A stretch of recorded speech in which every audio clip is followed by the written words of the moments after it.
Always begin our meetings with a Pledge of Allegiance, and we'll start that again. And as by tradition, we have a few Boy Scouts here. If you'd like to come forward to the dais here and lead us in the Pledge of Allegiance, we'd appreciate that very much. If you're willing and able, please stand and join us. Gentlemen, there's the microphone. If you want to say a little bit about your troop, feel free. Introduce yourselves. We're Troop 430 from Roswell. Yeah. And what? Yeah.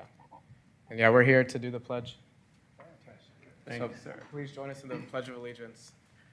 I pledge allegiance to the flag of the United States of America and to the republic for which it stands, one nation, under God, indivisible, with liberty and justice for all.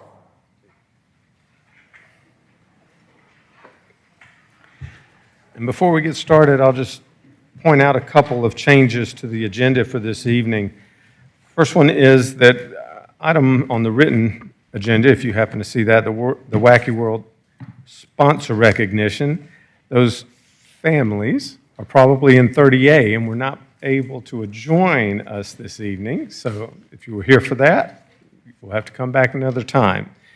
In addition to that, I also want to note that item I under new business on the printed agenda, it was an intergovernmental agreement between the City of Alpharetta, the Alpharetta Development Authority, and Tech Alpharetta. That item was pulled, and we'll have it on a future agenda.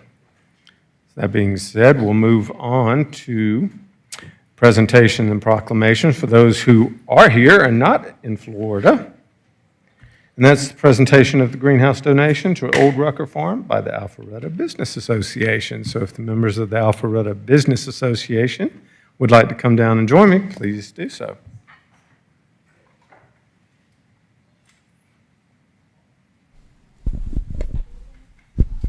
Thanks, sir. It's a big check. Morgan, do you want to come up here? And Amanda? Yeah, on both sides. Oh, I get the mic. Yes, of course. Whenever you bring big checks to the city, you always get... I only knew. There's the mic. Thank you, Mr. Mayor.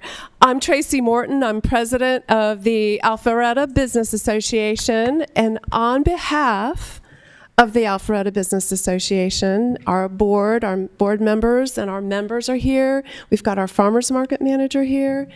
We would love to present a check to the City of Alpharetta Parks and Recreation and Rucker Farm for a new greenhouse, and that check is for $22,658. Yep. And that's a very exact number because that is exactly how much it costs to give you a greenhouse. And we're very grateful. So for those of you that don't know, Alpharetta Business Association has been a great partner with the City of Alpharetta for a long time. They started the first mayor's State of the City address back in 2012 with Mayor Belle Isles. And they do a lot of great work, as she mentioned. And they've also donated a lot to the city and to the residents over the years with canine dogs and a lot of other things.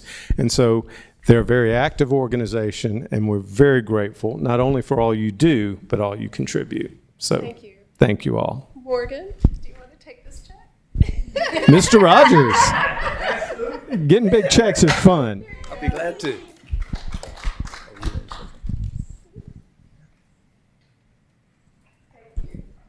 And I'd like to say thanks to the Alpharetta Business Association. Y'all have been a great partner for the city for many years, and we appreciate tremendously this greenhouse. It is going to allow us to take a program that has really sprouted in the last 7 years here and grow into to something that the city will be able to harvest for many, many years. And we greatly appreciate it, and it's really going to do wonders out there. And if you don't know, the City of Alpharetta does operate a farm out on Rucker Road at the old Rucker Park, and it is a fully functional farm.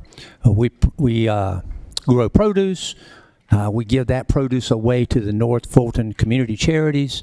We have Cambridge High School that has classes out there. We have beehives. We have chickens. We have a pollinator garden.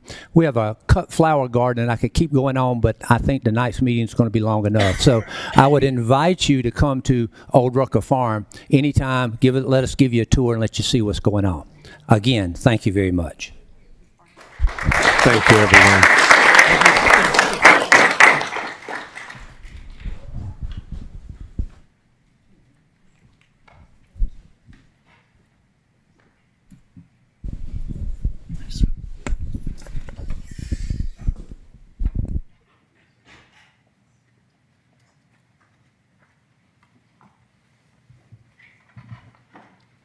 So next up on the agenda, we have a couple of resolutions for board and commission appointments. First item is the resolution for the Development Authority appointment. Patrick Jalgstetter to read the resolution. Thank you, Mr. Mayor. This is a resolution by the Mayor and Council of the City of Alpharetta, Georgia, to reappoint a member of the Alpharetta Development Authority in order to fill expiring terms, to provide for an effective date, and for other purposes. Thanks, sir. I never realized your name was that hard to pronounce.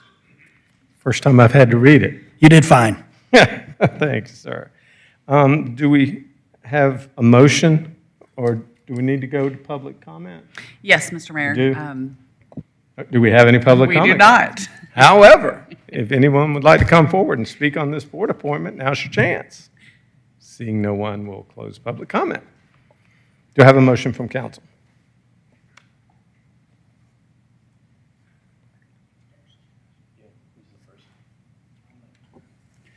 I'll make a the resolution to appoint David Chatham to the Development Authority. But it's the resolution we have to approve. The resolution, he was asking who the member is, and the resolution will reappoint David Chatham. Do you have to read the resolution? Not the entire thing. Reading the beginning of it is sufficient. Yeah. See, Molly goes away and we don't have to do that. Okay, well, thank you. So we're clear on who the appointment is? Yes, and Mr. David Chatham, and I would like to support the resolution and ask for his appointment. So we have a motion by Councilman Mitchell, a second by Councilman Hypes. Any discussion? All those in favor of the motion, please vote yes. And it does pass unanimously. So the next item will be the resolution for the Code Enforcement Board appointment. Patrick, if you'll read the resolution or not, as you... I will read the heading and tell you what it says. How about that? This is a resolution by the Mayor and Council of the City of Alpharetta, Georgia, to reappoint a member of the Code Enforcement Board to fill the expiring term, to provide for an effective date, and for other purposes. And you will be appointing, if the resolution is approved, Leander Murphy to be reappointed to serve until May 20th of 2028. Thanks, sir. Ms. Shapiro, do we have any public comment cards? We do not, Mr. Mayor. However, if anyone would like to come speak on this appointment, now's your chance. Leander Murphy. I'll close public comment. Do we have a motion from council? Yes, Mr. Mayor, I make a motion that council approve the resolution to reappoint Leander Murphy to the Code Enforcement Board. I have a motion by Councilman Hypes. I believe the second was by Councilman Brady. Any discussion? All those in favor of the motion to approve as the resolution, please vote yes. And it does pass unanimously as well. Now, I believe the next item is for me to swear in Mr. Leander Murphy. Is that correct? That is correct. Thank you. If you'll join me down front.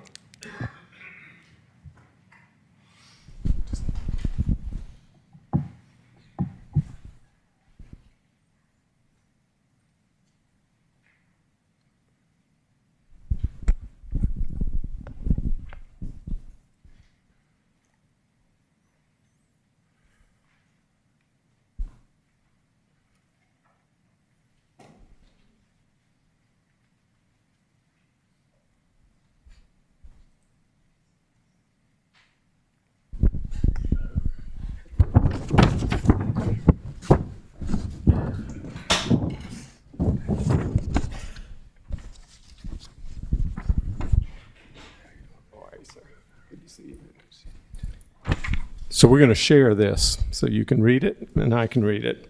Okay. So Do I need a mask? No. Okay. Do I? No, sir. Okay, good. So this is the oath of office for Code Enforcement Board for the City of Alpharetta, Georgia. If you will, just repeat after me. I state your name.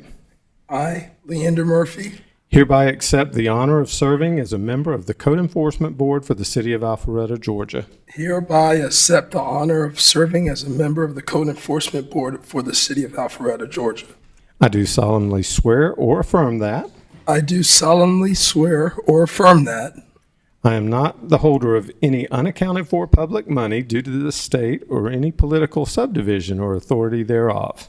I am not the holder of any accountant for public money due to the state or any political subdivision or authority thereof.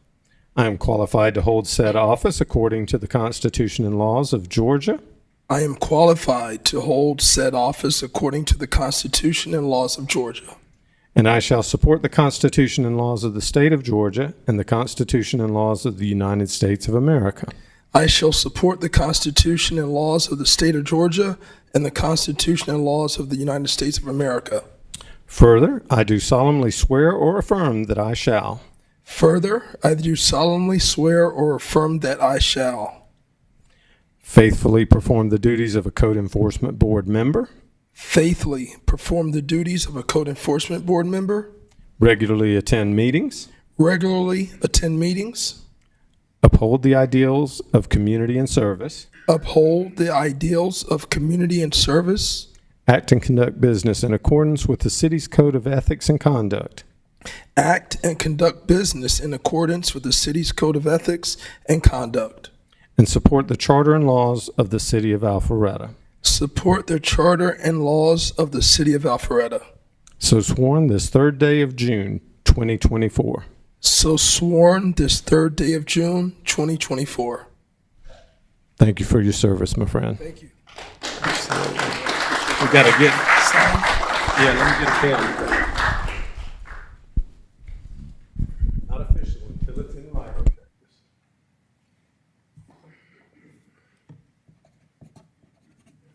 Cool. Thanks. All right, thank you, Mayor. My pleasure. Congratulations. Thank you. It's an honor. Thank you.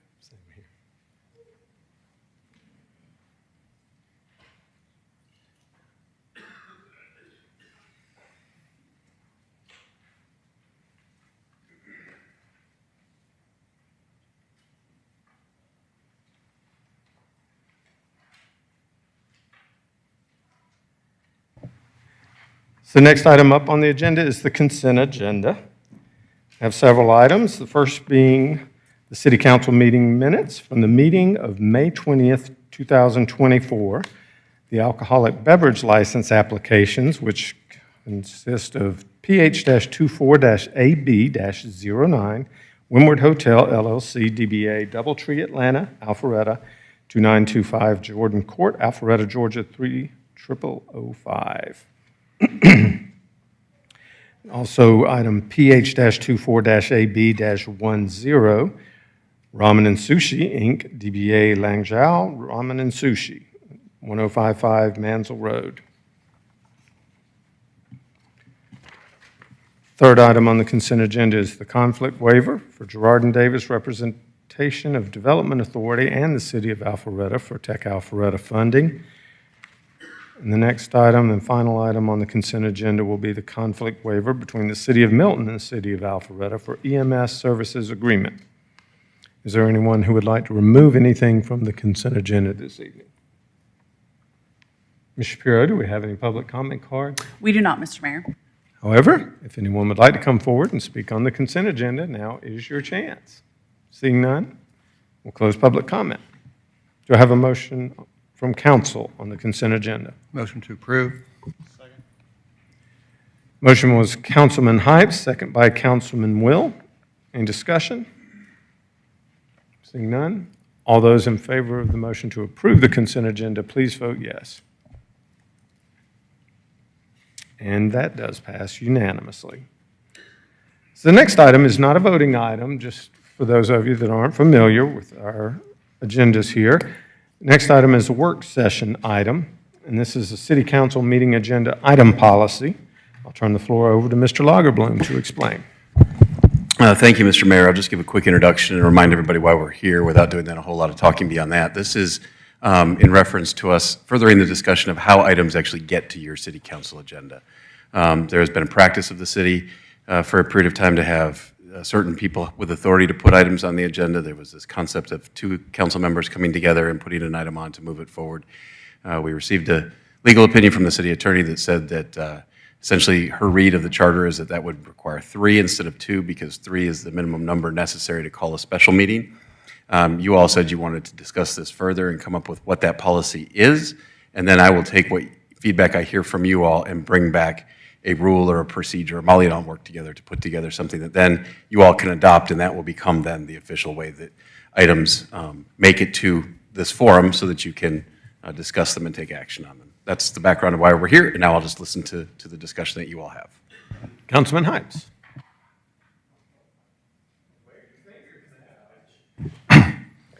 Caught me off guard there a little bit, Mayor.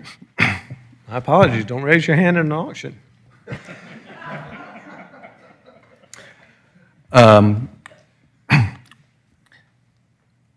In my opinion, 2 council members should be sufficient to bring something forward, to put an item on the agenda.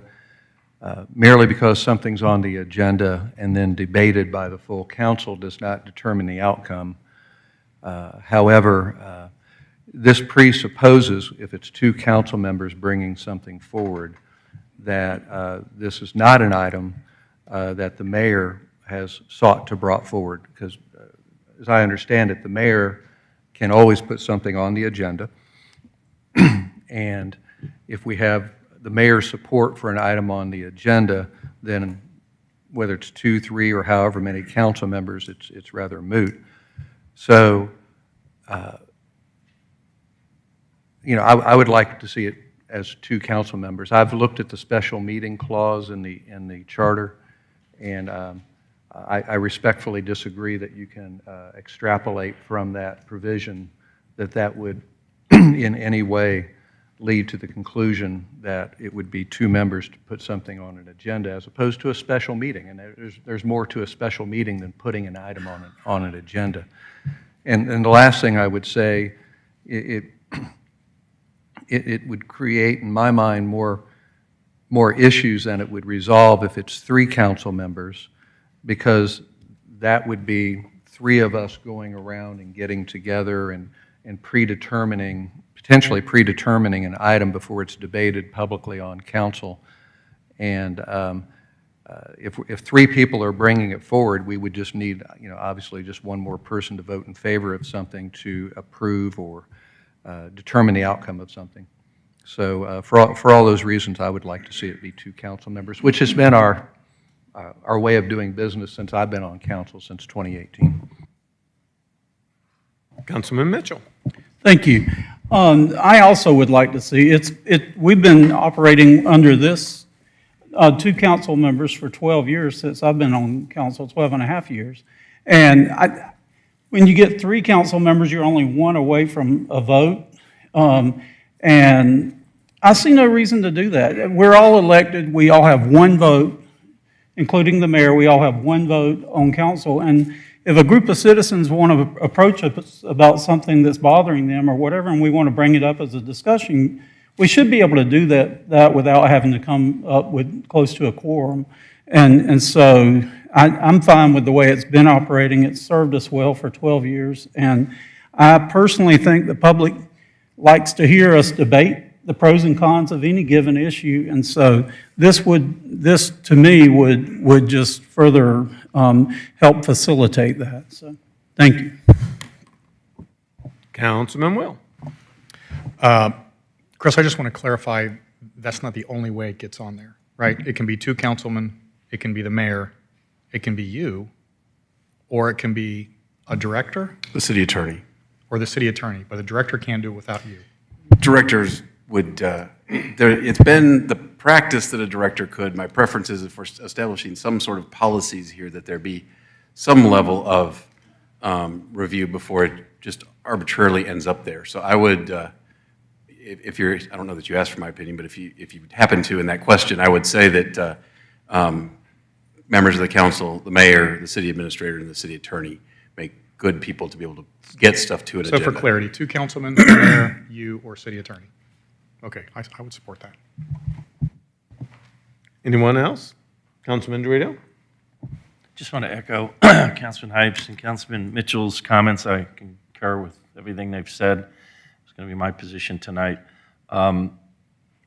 This policy of 2 council members putting forth an agenda item was in place when I was on the council starting back in 2001. So I never foreseen any issues with that as far as maybe the period I was off of council. There may have been issues that I'm not aware of, but I'm all for, a minority group of council members being able to put forth an agenda item for public discussion. I think it just creates and demonstrates the transparency in the city government that we all strive for. And, if those 2 council members put something on the agenda that they need to vote on and they just can't garnish their votes for the right reasons with public input, that's the way we should continue operating. So I'm all for that. Councilman Brady? Sometimes they always kind of say even just having a discussion like we're having one tonight just kind of shows the ability and unity that we have to be able to take this out and have the discussion. I haven't heard any discussions to the opposite of what we're currently operating under and a history of the 2 city council kind of rule in place. So until that's really vetted, I don't see any reason to change. So I'm fully in support of where it is. Councilman Hypes again. I'd just like to say before we depart the topic that in my 6 years, I've never seen an instance where I've asked the mayor to put something on the agenda and he's not done it. So to me, a lot of this is an academic exercise, but it does put policies in place both today and for the future. But in operation and in fact, I've never encountered an issue where we've said, hey, I'd like to do something on the agenda, and it's not he's not accommodated. So just wanted to make clear that this is something of an academic exercise. Councilman Will? And just for clarity, once it goes on, it stays on. That's Unless correct. the original person. I think that's the other part of this conversation that was intended is what then, Okay. as a result, could remove an item. And I think the answer to that is if 2 members of council put something on the agenda, it comes off after it is heard at the council level. You have what you need? I have, that's the clearest direction in a work session item I think I've had in a long time. That it has been the practice. So now it's just as simple as us working with the city attorney to put that in writing, get you all to approve it, and then we won't have to talk about it again. So thank you. Thanks, sir.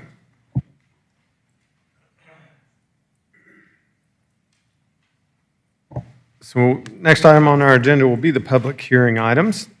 First item under public hearing will be V-24-17265 Dania Drive. Mr. Woodman, I believe you're going to present this.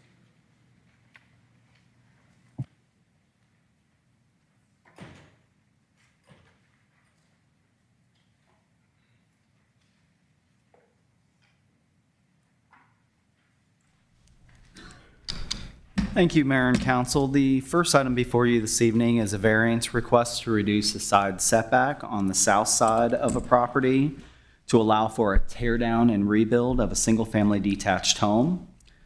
The variance request is to reduce the side setback from 25 to 8.5 feet. And I have the location map on the overhead. This property is located at 265 Dania Drive in the Dania Hills subdivision. This property is just over an acre. It's zoned AG, agriculture, and it is developed with a one-story, 1,300 square foot single-family home. The Unified Development Code identifies the side yard setback in the AG zoning district as 25 feet. Applicant, as I mentioned, proposes an 8.5 foot side setback, and let me show you his site plan.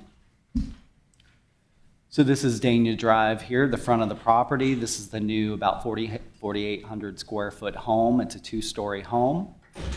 And the applicant is asking to reduce the side setback on the south side of the property, so along this property line. You can, the label here calls out the 8.5-foot setback. The applicant was actually approved by the Board of Zoning Appeals for a side setback reduction, the same side from 25 down to 12.5 feet, and that approval was on April 18th of this year. At that meeting, the applicant reached an agreement with some of the neighboring property owners who had some concerns with the request to reduce the side setback from 25 to 12.5 feet. And the concern mainly had to do with the property to the north. And the property to the north has a driveway that's on the south side of his property, very close to where the driveway was going to be on this property. And so at that Board of Zoning Appeals meeting in April, the applicant reached an agreement with that property owner as well as some other residents of this neighborhood that showed up at the meeting. And they came to an agreement on 4 conditions. Those BZA did approve the applicant's request with those 4 conditions, but the applicant also made an agreement to the property owner to the north that they would bring a variance request to City Council to further reduce that side setback from 12.5 to 8.5 feet. So to slide the entire home an additional 4 feet to the south in order to separate this driveway for this new home from his driveway on the property to the north. As it relates to the applicant's request, staff looked at the Dania Hills subdivision.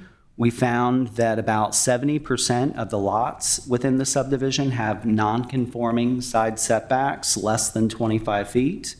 We also found that the lots in the neighborhood were platted as 1-acre lots, whereas AG requires minimum 5-acre lots. So you have some nonconformities existing already within this neighborhood. Of course, looking at the variance review criteria, we did find that there are some exceptional conditions pertaining to the property due to its size. Of course, as I just mentioned, the size is legal nonconforming within this neighborhood. And with that, staff is recommending approval of the applicant's request subject to the 4 conditions as outlined in the staff report. And I'll just quickly show you, this is the front elevation of the new home to be constructed on the property. And then last night I did receive an email of opposition to the applicant's request. This email is from the property owner that is at the rear of the property. So this is in a different subdivision. I believe it's called Mayfield Manor. So it was from this property owner that abuts this property at the rear. And some of the concerns that are mentioned in the email had to do with the grading work, with homes being redeveloped in the neighborhood, and concerns about stormwater. So I did have the stormwater engineer just do a quick look at this, and this site is actually draining towards Dania Drive, so away from that gentleman's property in the back that wrote this email of opposition. That concludes the report. If you have any questions, I'd be happy to answer those. Do we have any questions from Mr. Woodman? Councilman DeRito. Mr. Woodman, just really one question. You referred to adjoining properties with non-conforming setbacks today. What's the average of the non-conforming setbacks in those properties? What is the average non-conforming setbacks on the average adjoining properties? You said they don't conform to the 25 feet today. So this is an exhibit that we put together for the neighborhood, and we just looked at the side setback. So the required setback is 25 feet. So 70% of these, I believe it's 16 total lots, had side setbacks less than the 25 feet. So for example, we have some side setbacks that are little as 15 feet. The actual property that you're looking at this evening, that's this property right here. Its north setback is only 15 feet where it's supposed to be 25. The side setback over here is only 5 feet. Again, about 70% of these lots. I don't have the average side setback. You can see like this I can see the property numbers. is much larger. I'm good. Thank you. Yep. Thank you. Councilman Mitchell.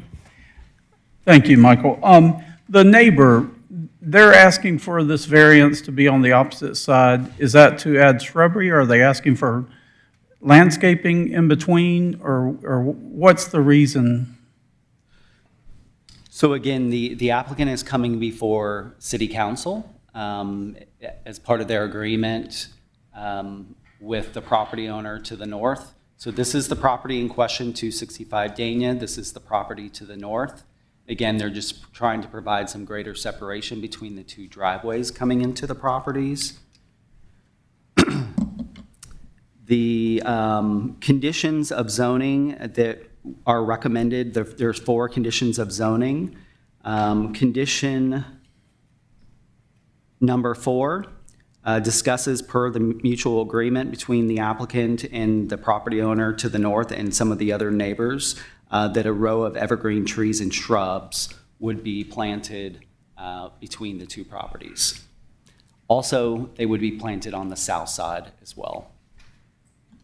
Okay, so it's actually going to put the drive at 265 closer to 275, 8.5 feet away from, is that right? Or no, it's more in the middle, isn't it? Yeah, so the conditions are pretty detailed, condition number 3 and 4, and they discuss this configuration that you see here on the site plan. So the condition number 4 actually would require evergreen trees and buffers along this section here, as well as on the south side of the property. So without it being moved, there would be no room for the shrubbery? It would be pretty tight to plant in this area without it moving the additional. Okay, that's what I was seeking to understand. Thank you. Any other questions for Mr. Whitman?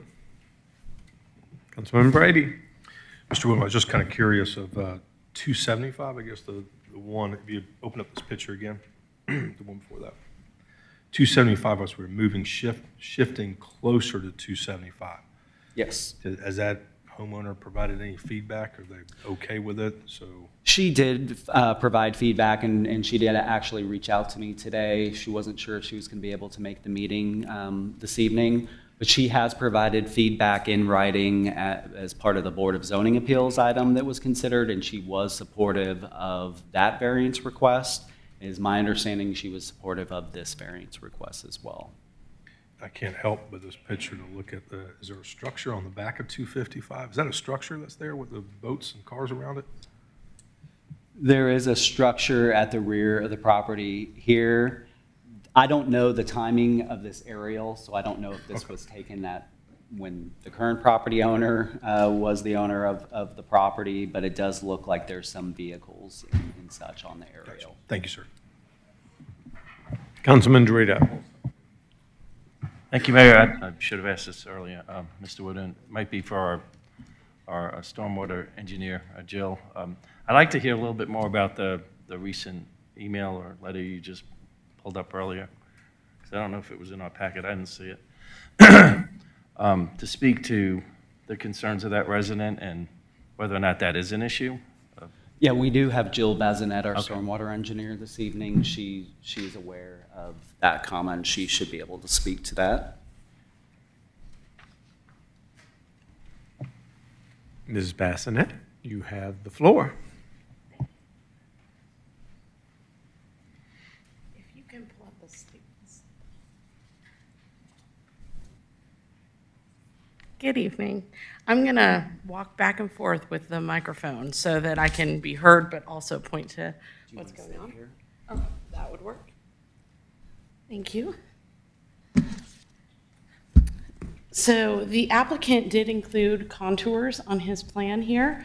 What happens with this property is right at about this point, water flows towards the outside of the neighbor, and the rest of the water flows towards the front, towards Dania Drive. The applicant has a responsibility to manage the stormwater from all of his proposed impervious surfaces, and that would go toward Dania Drive and tie into the storm pipes on Dania. So everything coming to the back would be grassed or landscaped area. So it would mitigate, not Correct. as I guess the concern of the resident was that it might exacerbate the current stormwater And- issues that they're having. And it should not. It should not. All right, thank you, Ms. Bazinet. You're welcome. Councilman Will? I do have a question for both you and Mr. Woodman. And I've seen a lot of these lots get redeveloped with these larger homes, and I have seen, in many cases, they actually raise the level of the lot, which then pushes the water every place except for them. And so my question here is, do we have any indication if that is the plan? Because if that is the plan, it will push the water straight into somebody else's, into their yard. Particularly if you've got, like this appears to be one new home surrounded by older homes. So that's my question for you. So we have not seen the plans that show the full grading of this property, but all of the roof drains and the pavement of the driveway and any patios or anything that are added to this property are required to go towards the front, because that's the way that the lot drains in that direction with where the home is proposed to sit. So all of that would be collected. Any of the landscaped areas would drain out from the house. At this time, because we haven't seen any of the grading, I can't tell you exactly where the area to the front and the sides would drain. I would expect that they drain towards the property lines or towards the front, towards the street. And everything in the back from that line would drain towards the trees that he has in the back of his property and then off-site. So, and again, a lot of these neighborhoods, the drainage tends to go across multiple yards, right? And so if we haven't seen the grading plan, we don't know if potentially they are going to do a raised foundation, which would stop the water in the neighbor's yard and then flood it. Well, the water that hits grass has more potential to soak in, but yes, there could be. You understand what I'm saying, right? If these are 40-year-old houses that are flat and you do a raised foundation, the water's supposed to go this way, it's going to stop. Correct. They can't block the water flow from their neighboring properties that was supposed to go through their property. They do have to provide a way for that to go around or get to an inlet in the road.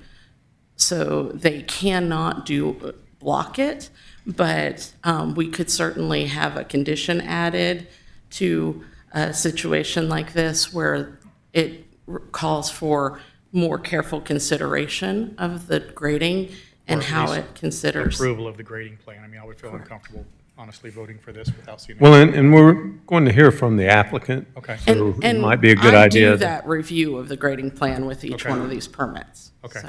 And then I have one question for Mr. Woodman. Can you flip back over to the offset chart you did there, you had there? I'm sorry, which one? The sheet below that. Yeah, right there. So we talk about the fact that we've got 75% of these houses are not within the required setbacks. And so it makes me question, when were the setbacks put in place? Were they put in place after these homes were built? Did we allow all these homes to be built in violation of the setback? Or is this a new regulation? And now that we've set the new regulation, we are attempting to subvert that regulation right out of the gate. So I don't recall the date on the final plat for this subdivision, but I believe it was in the 60s or 70s. So I think that it was possibly approved under unincorporated Fulton County. Right. So that is likely the reason for So in these effect, we've created nonconformities. setbacks that we're now talking about throwing back out the window. Yeah. Okay. Any other questions for staff on this item? Thanks, sir. And ma'am? Would the applicant like to come forward at this time?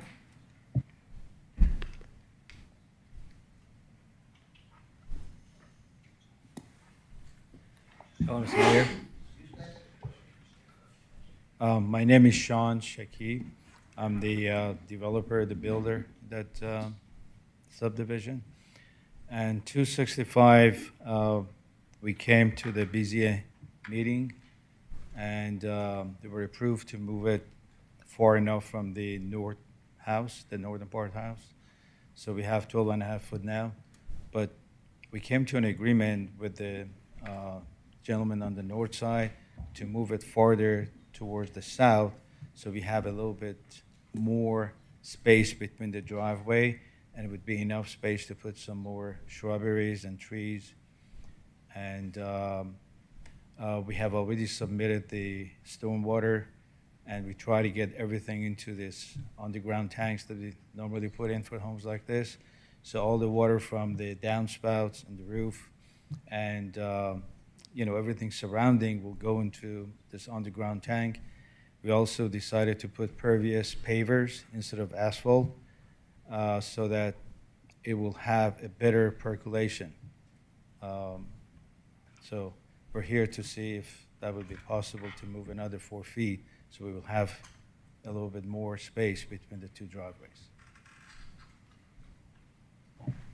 Thank you, sir.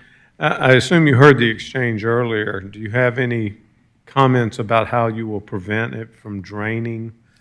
All the water, as you saw in the front, will go into that underground tank, and we've come up with some plans for the vegetations, and it's heavily landscaped. On the backside, we've already submitted that. I guess it's under review right now. If we have to, if we get approval today, we may have to reconsider that, look at it again, and be able to maybe add more shrubberies on the backside. And we're not going to raise the house that much, as you had mentioned. We'll try to make it as level as possible. If you look at the topo on the back, it actually goes up a little bit. So we're going to keep it the way it is now, so we will try to prevent that from happening. And Councilman Will, do you have any questions to follow up on your earlier question? Okay. Councilman Mitchell. Thank you. You say you're not going to raise it that much. What is that much? You mean the actual foundation? Probably we're talking about maybe 10 inches the most. It's just that, for the concrete. So once we level the house, we keep the grade as it is. And obviously, we have to put foundations and so on, and that shouldn't be more than 8 to 10 inches maximum. I'm very sensitive to this issue because when the house was built next to mine, they put 2 feet of dirt all around at the foundation, and now our yard gets flooded, and our driveway gets flooded by their water, and they supposedly have all the underground, they have the pond and everything, and it still floods our yard like it never has before. And so I'm real interested in keeping it at ground level. Yes, sir. I'm very familiar with this. I've built many homes for the past 20 years and totally familiar with that. And originally, we were thinking about putting a basement in there, but it's just not possible. So we decided to keep it at just a level, ground level. And again, we're going to try to not go more than 8 to 10 inches maximum, basically for the foundation, and just keep it at that. Okay, thank you. Any other questions for the applicant? Councilman Dorito. Thank you. Mr. Keith, thanks for being here this evening. Just on the stormwater detention, what is the plan for that on the property? What's your, I don't know if you have a design yet and a thought in mind of. Yes.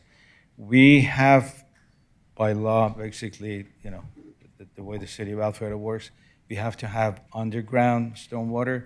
And as I mentioned, it is at the front of the house where actually it was on that drawing when you were looking at it before. It's close to the front between the north side house and the driveway. And the way we designed it is that all the pipes, basically we use 6-inch pipes from every downspout. All the water will gather and go inside the tank. And there's a process, that we have to do in every house. Okay, thank you. Sure. Any other questions for the applicant? Thank you, sir. Thank you. Ms. Shapiro, do we have any public comment cards on this item? We do not, Mr. Mayor. However, if anyone would like to come forward and speak on this matter, now is your chance to do so.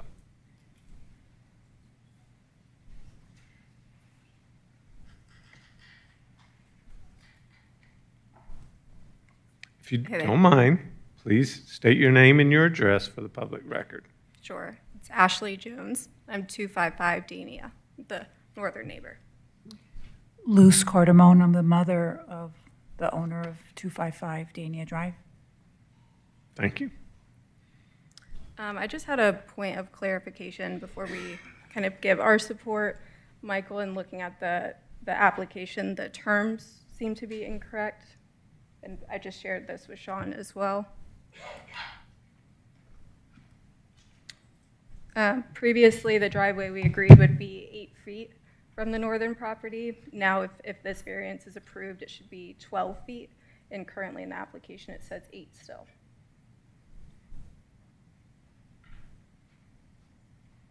So it was our previous agreement, but the agreement with the new variance would change. And I've just shared that with Sean as well. And I just wanted to point out that Connie, the owner of the south property, so south of where this new structure or home is going to be built, was here at the last meeting, and she was in full agreement with this meeting here taking place today, requesting that the structure be moved, so to speak, closer to her property line. She couldn't be here today, but she was in full support of that. Yeah, that's it. Thank you very much. Mr. Woodman, do you need to clarify anything for a motion?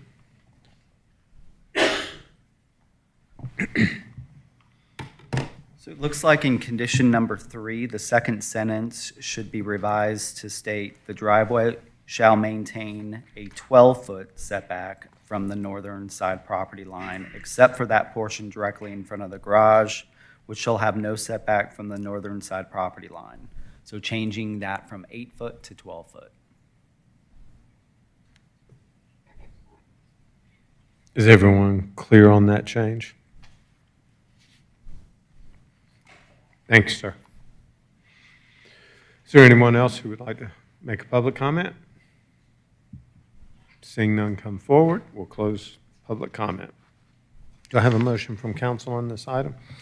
Yes, Mr. Mayor, I make a motion that council approve V-24-17 265 Dania Drive setback variance, subject to the 4 conditions set forth in the staff report, with the following change in the second sentence of condition number 3. It shall now read, the driveway shall maintain a 12-foot setback from the northern side property line, except for that portion directly in front of the garage, which shall have no setback from the northern side property line. Have a motion by Councilman Hypes, second by Councilman Brady. Councilman Mitchell? Yes, sir. I'd like to add a friendly amendment to that, or condition to that, that the base level of the home shall not exceed 10 inches above the current or neighboring properties, so that we deal with the height issue and the runoff. Do you accept that? Accepted. Accepted. Okay. We're all clear on the motion? Any discussion? Councilman Will. My challenge with this is that, as I stated before, we put these setback numbers in place for a reason. I don't think we arbitrarily just came up with a number and said, hey, let's just pass a new ordinance that has a setback attached to it. And now all of a sudden we're breaking that setback. And I question whether the setback has any meaning or validity at all, or if we put it in place and we intend to break it every single time. I feel like we're just setting the precedent that we can set stuff up and then we're just going to ignore it anyway. Just come and ask us. So with that, I can't support it. If I could, Councilman Mitchell, could you tell me again what your friendly amendment was? Because I think I may have a concern about the wording of it. The base level of the home shall not exceed 10 inches above the current or neighboring property owners. So that we don't create, since they're asking for a conditional setback from the property, so that it doesn't create drainage And I think I problems. understand why your motion, and I'm favorable to what I think you're trying to achieve, but the way that's worded, we don't know what the level of the other homes are right now. Ms. Bassinet should. But I don't think Ms. Bassinet is going to be able to tell you, because when you say the neighboring, it's all the properties that are neighboring that. So what's the? I meant but the two adjacent neighbors. The two beside? Right. That clarifies what I was just Sorry, I concerned. didn't mean the whole neighborhood. The neighbor Exactly. behind might be higher or. Correct. Okay. Thank you. No, that's fine. Clarifying. So are we clear on that clarification? And could I comment on Mr. Will's? We'll have. Not a. You have your opportunity to comment. Okay. We're in discussion. I understand exactly what my fellow council member is saying, but this neighborhood was built in the 60s under Fulton County, and so in order to be sensitive to those setbacks that we were arbitrarily given and having to work around, any new development, we are religiously adherent to those setback requirements that we have for everybody on an equal basis. But given the fact that this is not an equally divided subdivision based on the 60s requirements, I think the question is, do we make it better by allowing this change? And in my estimation, we do make it better because we're allowing some shrubbery and some nice trees to go in there, and without which it would just be concrete on concrete. So I think we're making it better by being flexible in our zoning on this. Any other discussion? Councilman Dorito. I may want to make another friendly amendment condition regarding the stormwater management on the property. Not sure how to put this. Maybe Ms. Bassinet could assist me here, but I'd like to have some sort of condition that has our stormwater management engineer for the city approve the final grading plan and stormwater management plan so that it doesn't exacerbate an already issue in that area of the city. And that already happens with our land development permit process. But if you would like to put that into specific language on this, I think we can. City Attorney, I don't know, do we need that or? That is already a requirement. I don't think it's necessary to impose a condition that they're already required to. And Mayor and fellow councilmen, the only reason why I bring it up is I just want to make sure the neighbors have some sense of, that they don't get concerned on that it's actually something that is already required by the city. But I just want to make sure we didn't need a condition on that. Thank you. Thank you. Okay, and I will just, to follow up on Councilman Mitchell's, that is the challenge. We have areas in the city where it was unincorporated. And so I wasn't around when we originally set these limits, but my assumption is that we just applied the city zoning to those areas, and that's why they're called non-conforming. We have them throughout the city in different locations that were agricultural or whatever. And so I understand what you're saying, and it is a challenge. But once again, I don't think it was the people who created those codes that caused the problem. It's just that there weren't any regulations back in the 60s as far as that goes. That being said, I do support the motion. So all those in favor of the motion as outlined by Councilman Mitchell, please vote yes or no. Who was the original? It was your motion, then. Thank you. That's why I need to write things down. All those in favor of the motion, please vote yes. Otherwise, vote accordingly. And it does pass 5-1. So the next item on the public hearing agenda will be Z-24-06/PH-24-06/V-24-06, 55 Canton. Mr. Woodman, once again, you have the floor.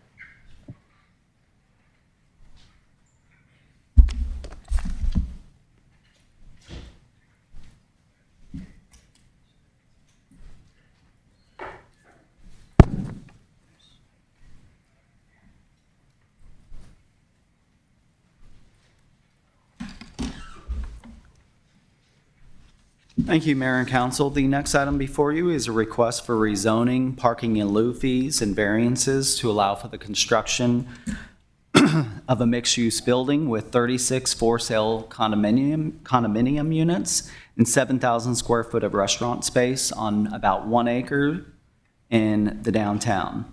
Rezoning is requested from C2 General Commercial to DTC Downtown Core. Parking in lieu fees are requested for 5 parking spaces.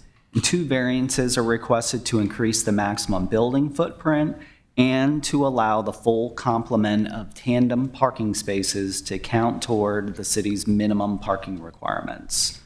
Have the overhead on, the location map on the overhead. The property is located at 32, 38, and 44 Old Canton Street. It's the southeast corner of Canton Street and Old Canton Street. The proposed density within this development is 35.3 dwelling units per acre. As I mentioned, there are 2 variance requests. One variance request to increase the maximum building footprint from about 20,000 square feet to just over 28,000 square feet. We did look at the central business district of downtown. And just to orient you with that area, that would be this dark area, the center of downtown Alpharetta. So within that area, we did identify that Teasley Place had a building footprint of 50,000 square feet, Alpharetta Lofts 30,000 square feet, and the Hamilton Hotel 40,000 square feet. The other variance request is to allow the full complement of tandem parking spaces to count toward the minimum parking requirements. The applicant is showing 18 tandem parking spaces in the structured parking deck of this new building. And so the UDC would only allow 9 of those 18 parking spaces to count towards minimum parking requirements. And I would note that we've had a variance request for the tandem parking in the past, and they have not been approved. Also looked at downtown and noticed that the Alpharetta Lofts, which is just, get rid of that. The Alpharetta Lofts, so this is the applicant's property here. Alpharetta Lofts is just here. This is Teasley Place across Canton Street from this property. Alpharetta Lofts was approved as a 4-story mixed-use building, so same as the applicant's request. It was also 36 for-sale condominium units. It's about 6,000 square feet of restaurant and retail space, and they had 86 parking spaces, and it's about a 1-acre property as well. So it's very comparable. And Alpharetta Lofts actually was approved with some tandem parking spaces as well within their structured parking deck. So I just wanted to mention that development. This is the applicant's site plan.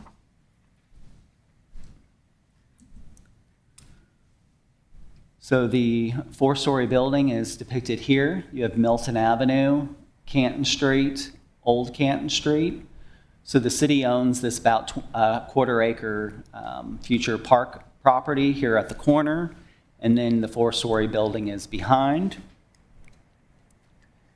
This is a 4-story building over 1 level of structured parking. So there's a level of structured parking you can see here underneath the building.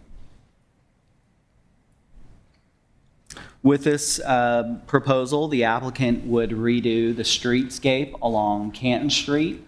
So right now, the on-street parking along Canton Street is actually striped. It doesn't have the curbed bulb outs with the street trees. So as part of this proposal, the applicant would improve the streetscape. So the 8-foot brick sidewalk would remain.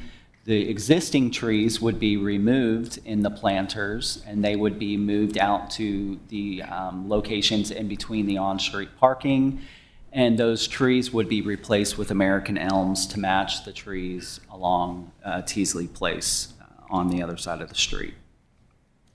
On Old Canton Street, the applicant will also improve the streetscape.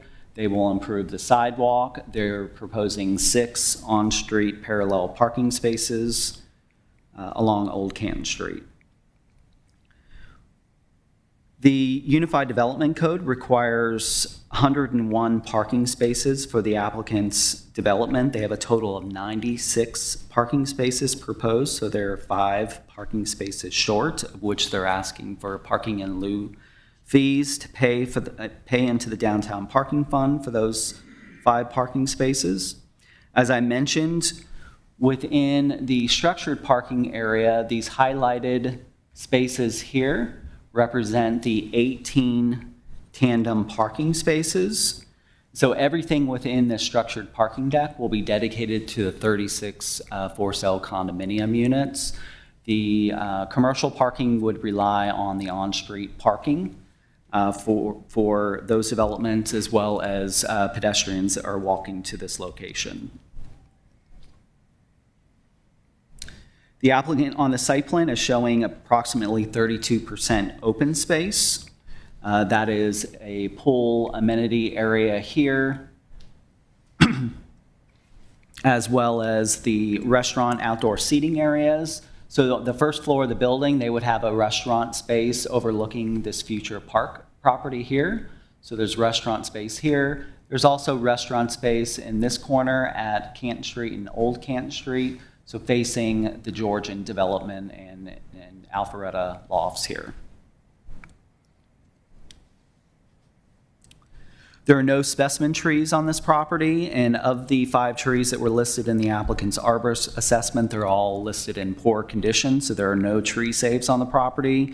There is an agreement on the property that the developer has to install a 10-inch caliper tree. That was part of an agreement where there were some previous impacts by the previous property owner on the trees on this property.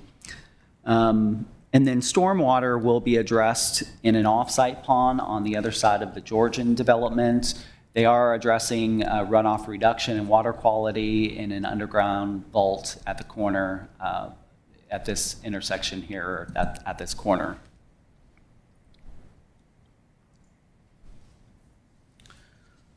So the applicant did provide renderings of the building. So this is at Canton and Milton, looking at the building facing north. This is looking south at the corner of Canton and Old Canton Street. And so this is a view of the building from Old Canton Street. This is the access to the parking deck here. There's no access from Canton Street. And these are some sidewalk levels looking at the corner of the building near the future park is right here. And then this is a street view of the building at Canton and Old Canton Street.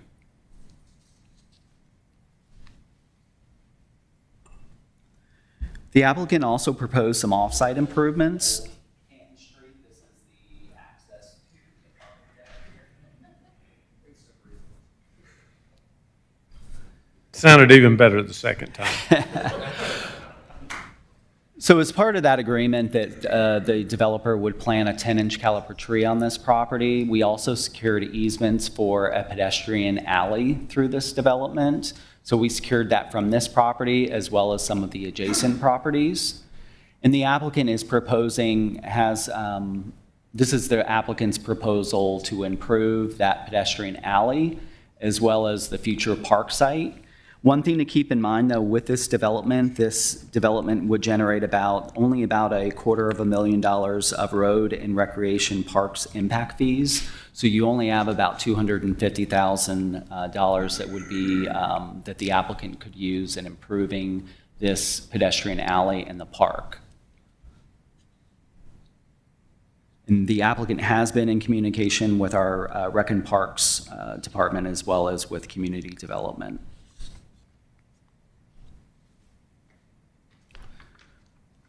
I'll just show you this picture. So this is just an inspiration picture for what that pedestrian alley would look like, just to give you an idea on landscaping and hardscaping. As I mentioned, part of the applicant's request is for parking in lieu fees for the shortfall of 5 parking spaces. A shortfall of 5 parking spaces would require a lump sum payment to the city in the amount of $22,500 for those 5 spaces. That's based on the parking in lieu fee schedule and the UDC.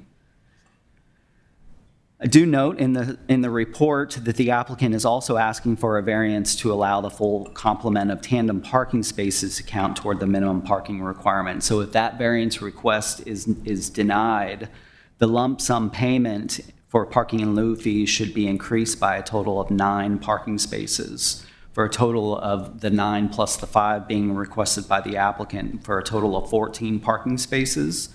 That would bump the lump sum payment up to $94,500. So of course, looking at the parking in lieu fees, we did look at the downtown Alpharetta parking study as well as staff observations, and found that the Roswell Street City parking lot and the Milton Avenue parking deck have the greatest available capacity for parking in the downtown. We looked at there's 4 review criteria for parking in lieu fees. One is availability of parking, so looking at that study. Also looking at the National Parking Association, which states that the maximum walking distance of a retail customer is approximately 300 to 600 feet. And for employee parking, that increases up to about 1,200 to 1,500 feet. So that's the distance an employee would walk for parking. So what we found is that the Milton Avenue parking deck is located within the maximum walking distance for retail customers. It's about 450 feet away from the applicant's site. And then the Roswell Street parking lot is about 850 feet from the applicant's site, so it's within walking distance for employees. One of the other review criteria for parking in lieu fees is the access to alternative transportation. So there are 5 MARTA bus stops within approximately 1,000 feet of the applicant's site. And then we did find other considerations for the parking in lieu fees. We have had parking in lieu fees approved at other downtown locations, at the 5561 Roswell Street, at 44 Milton Avenue. The Alpharetta Lofts that I mentioned also paid into that downtown parking fund. Of course, looking at all the review criteria, the applicant's request for the DTC zoning does meet the future land use designation of the property. We do believe that the property does have some exceptional conditions. It has unusual shape. It's got some topography challenges. It does have 2 road frontage on 2 sides of the property, on Canton and Old Canton, as well as pedestrian alley on the other side. So there are some hardships on the property that support the variance to increase the maximum building footprint. The applicant has also made some changes on the exterior of the building with material changes, as well as to break up the massing of the building. But we did not feel that those exceptional conditions on the property represented a hardship in support of the variance to allow the full complement of tandem parking spaces to count toward the minimum parking requirements. We were concerned there that approval of that variance could set a precedent for others to request similar variances.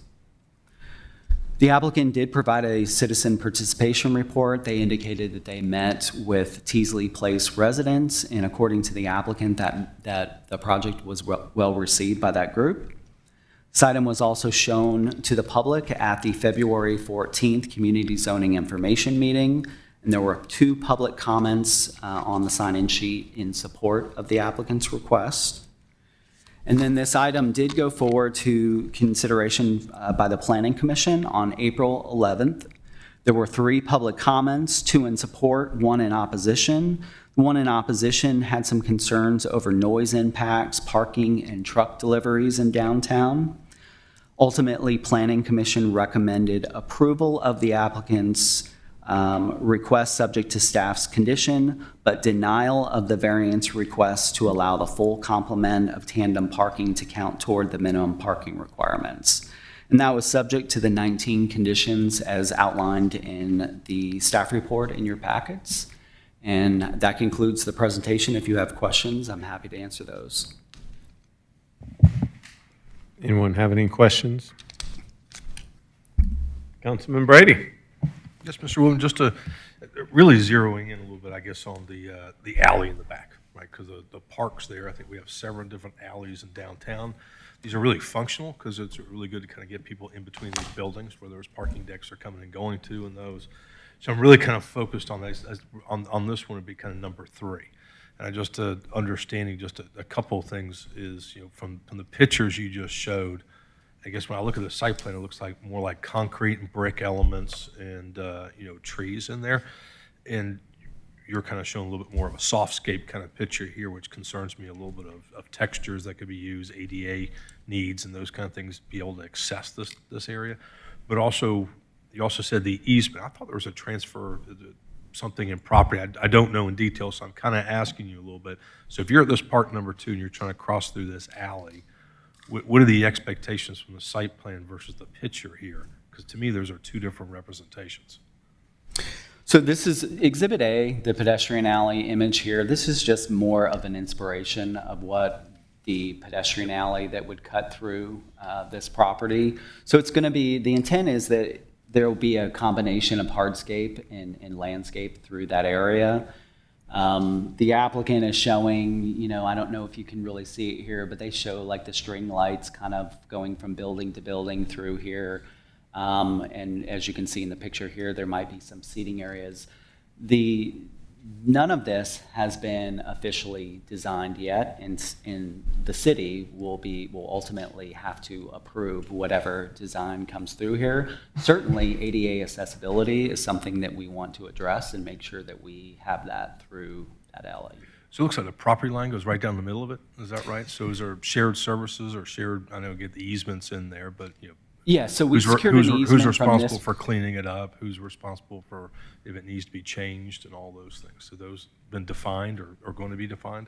So maintenance responsibility of the alley will be the city's responsibility. We secured easements from both this property as well as the adjacent property. So the Hamilton Hotel, as they were coming through zoning, we secured easements from their property as well as from this property. And when you look at the back of the Aria Salon right there, I think they have a restaurant above that and back stairways that kind of comes in the back. I was looking at that. Is there any requirements for fencing or anything to be in there since it's going to become such an active corridor? We do. Or have you talked to them about that? I do not know that there's been any discussions with the owner of this building, but certainly we could reach out to them as we are designing that alley. Great. Thank you so much. Mm-hmm. Councilman Hypes. Mr. Woodman, 2 questions for you. The first one may also go to the applicant. The number 9 on the diagram, which is the trash loading area, and on the rendering from Old Canton Street, it shows the doors.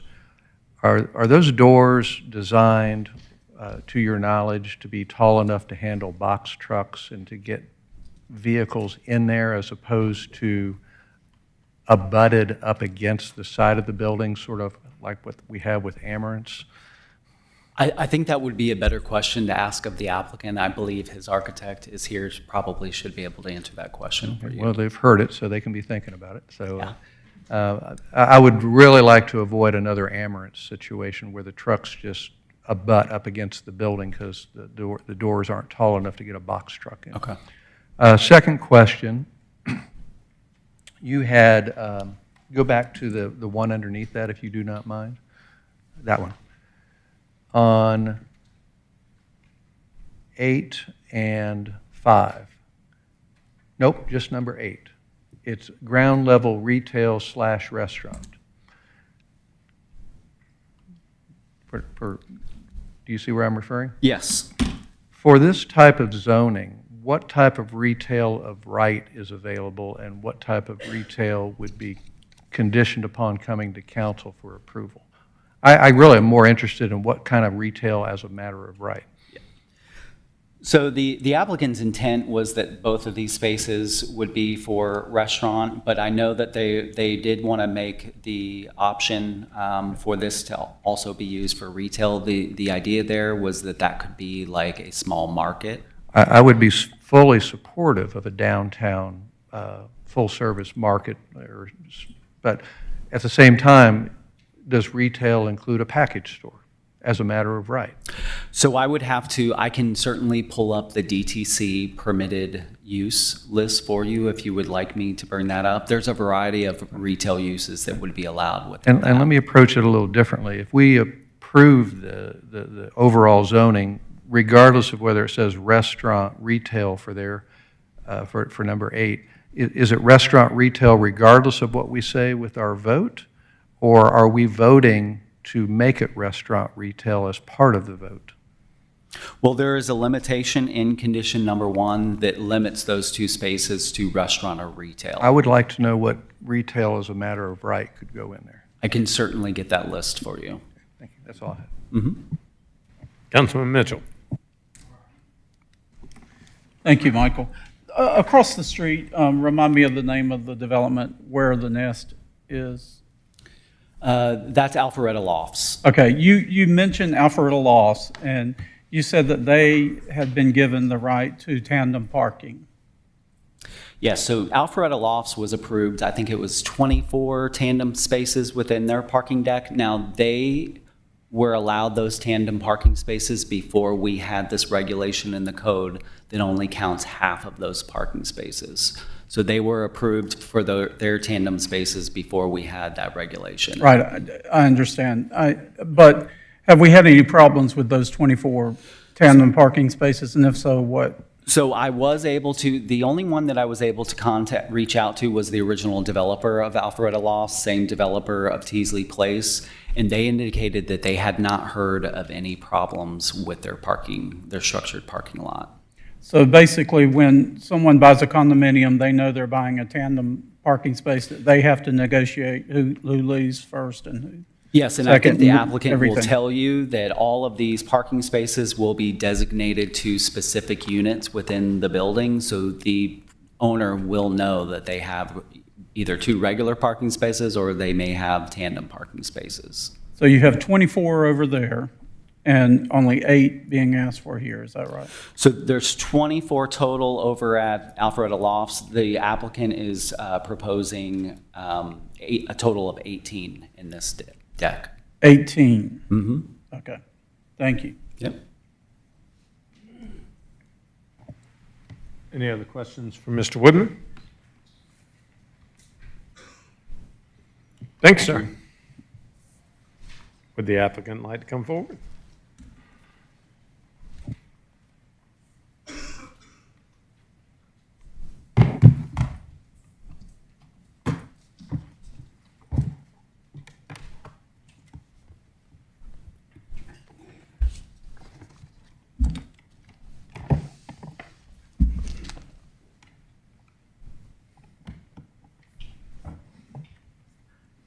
All right, let's see if we get this to work.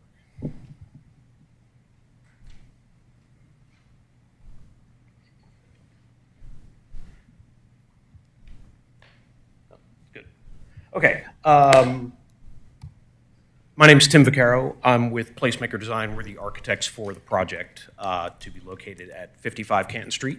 Appreciate the opportunity to be here. As Michael's well laid out, we're here asking for a rezoning and 2 variances to allow us to, the way we look at it is sort of complete the block. We've got the Hamilton on the eastern side of the block. This project will fill up the western side of the block, which really sort of tries to complete the downtown, the western end of downtown. Our site, we have an existing zoning on the property that is, we're asking to be changed to what the ultimate use of the property is for the future land use plan, which is DTC. As Michael explained, there is a constraint from the city for no single building footprint larger than 20,000 square feet. We're at 28,000 square feet, which is smaller than the projects surrounding us, but we wanted to be sensitive to why the city put that in place. So as a part of the design of the building, what we're proposing to do is break it apart so that it doesn't look like a building. It actually looks like 3 individual buildings that are all just stuck together, which is very characteristic of a downtown.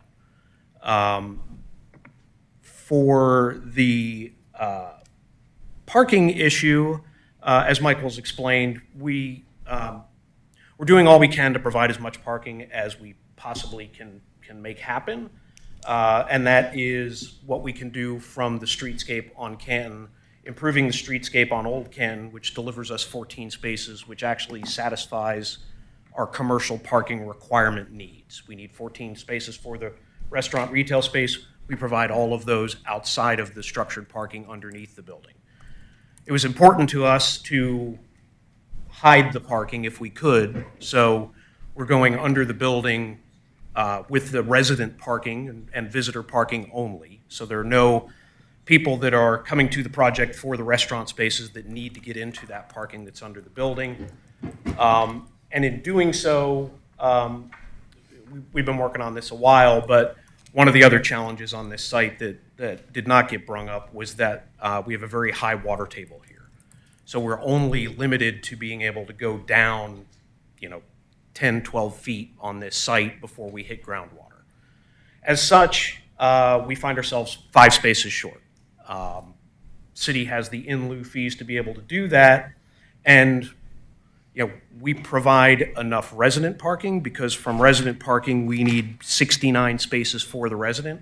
Where we're short, technically we could classify as the visitor spaces. As a part of the resident parking, I wanted to be clear on one thing. Well, Michael says there are 18 tandem spaces. That's 18 counting 2 spaces per thing. So the actual tandem spaces that aren't allowed are just the 9 spaces. So 9 of the residents in this building would knowingly buy their unit and have to stack their cars. But each of the spaces, as Michael said, are assigned spacing to the residents. So there's no need for anybody other than the person for that resident to have to access that space. So while they're tandem, the tandem is purely managed by the property owner themselves. To touch on the building a little bit, like I said, we're excited, and really our task has been to create a signature building for downtown. We really wanted to do something special.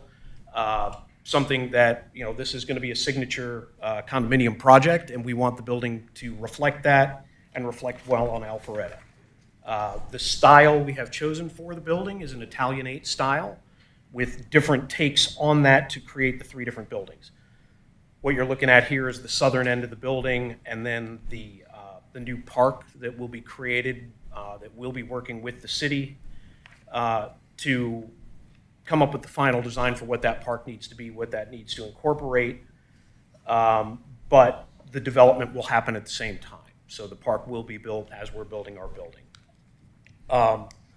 This end of the building contains one of the 2 restaurant spaces. This is the larger restaurant space, and we're taking advantage of that park so that this restaurant and the restaurant patio spills out and opens up onto that park, just to kind of help activate the park, help activate the restaurant, and really create a good sense of place. We've got some bay window detailing on the building, and the other thing you'll probably notice is one thing that we're really working with towards the design of the building is creating these enormous balconies, because indoor-outdoor space is so important these days. So we have these great balconies for these units where people can go outside, have plenty of space for sitting area, hanging out outside, overlooking the park. I think it'll be a fantastic selling point for the project. The other thing we're doing, and it's kind of one of the reasons we chose the Italianate style, is it lends itself to large windows. So each of these units, we're going to get very, very large windows that are 10 feet to the top of the windows from the units to provide a lot of light and give it a really good feel. As you move Further up Canton Street, you can see, the southern end of the building sort of, even though we're saying it's a building, it still almost looks like 3 buildings done in the same style. Again, with the large balconies overlooking Canton Street, ground floor units get a patio area with a little separation between them and the city sidewalk, so even the units that are on the ground floor get some good outdoor space for those. And then as you move to the corner of Canton and Old Canton, we have the second look of the building. So instead of a red brick look with a lot of accent colored brackets and stone detailing around the windows, here we have sort of a painted brick look, still have some stone accents. The balconies change shape a little bit, but the overall idea is to keep it in that Italianate feel, but not redo the exact same design that we were using on the other part of the building. This end of the building also has the secondary restaurant space with it. As a part of developing the building, our plan is to rehab the pocket park there at the corner, and again, create a space where this restaurant spills out into the pocket park, again, to provide some good outdoor amenity area and activate the park and really, try to dial up the streetscape. As we turn down Old Canton, you see we change building form again to create that third building as we get closer to the Hamilton. On this elevation, we also have our entry to the parking deck, which you can kind of see behind the tree. And then we have 2 doors for a service bay that are designed to accommodate a box truck. So we have 1 bay for deliveries, be it move-in, be it, could be Amazon, UPS, any of those people could use that bay. The other door is our internally contained trash room. So trash is hidden behind a door until it needs to be emptied. And again, the units on the lower level on the Old Canton side, again, have patios that spill out onto the city sidewalk or adjacent to the city sidewalk. Streetscape is important to us. We want to make sure that the building has a good feel for everybody moving around and looking past the building. So we've got a lot of site retaining walls, a lot of landscape that we're going to do. The closer shots give you a better idea of some of the building materials we're using. So we've got a stone base on the building with some rustication to it, some cast smoother stone accents, red brick for the components of the building with cast stone detailing around the windows and whatnot, which is all very characteristic of the Italianate style. Again, trying to keep that feel for the pocket park, welcoming and attractive for not just our residents, but for anybody in Alpharetta moving past the project. And that's what we got. Do we have any questions for the applicant? Councilman Will. What's the price point on the condos? I don't know that we got that set yet, but. Councilman Dorito. Thank you, Mayor, and thank you, Mr. McCarroll. I really just have one question. You spoke to the 2 bays, one for the garbage area. Is that also for the commercial portion of the Correct. development? It will be shared. How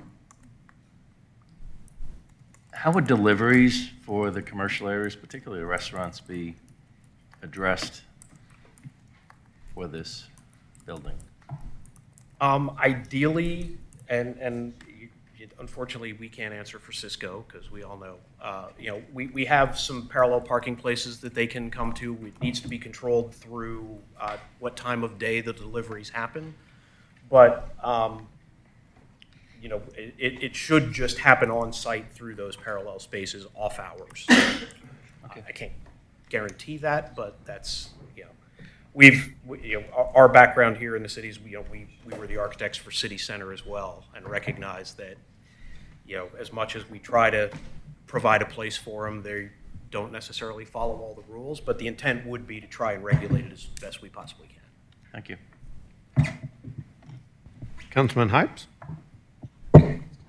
Mr. Vaccaro, paint a picture of what the tandem parking looks like. Now, if I understand it, it's to get into the garage, will it be gated to go into the garage? Correct. Okay. So only residents should have, are supposed to have access to the underground garage? Correct. Or Now, be let in by a guest, okay. by a resident as a guest. So when you get to a tandem spot, is it cordoned off, or is it open to everybody who has access to the underground parking?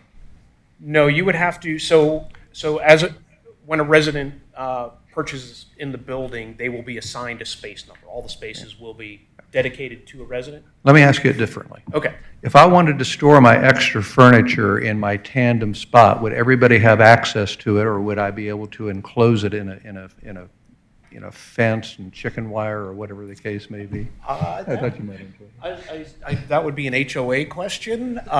It's not. It's built to be open, though, correct? Correct. Correct.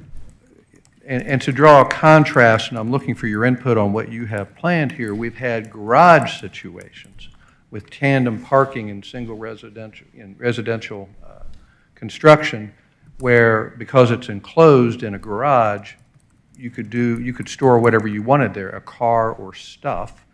And I'm curious here if that's going to be an issue, or if it's open to everybody downstairs in the parking garage, are you likely to store your excess stuff?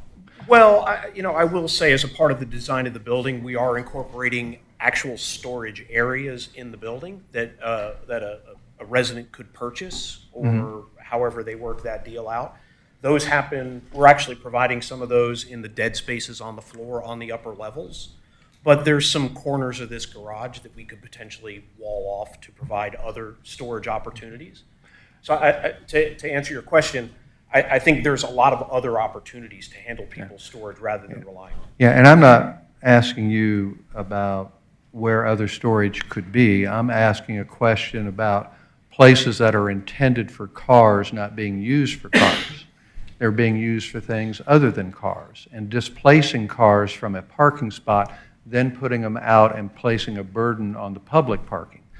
And in an enclosed garage, some people choose to store stuff over their vehicle, and I'm trying to get to whether or not that's an issue here. Sure, I would anticipate, the HOA would write something that says you can't use a parking place for storage, and just handle it that way. It's purely for cars or motorcycles or golf carts or the like. Okay. Thank you. Councilman Mitchell.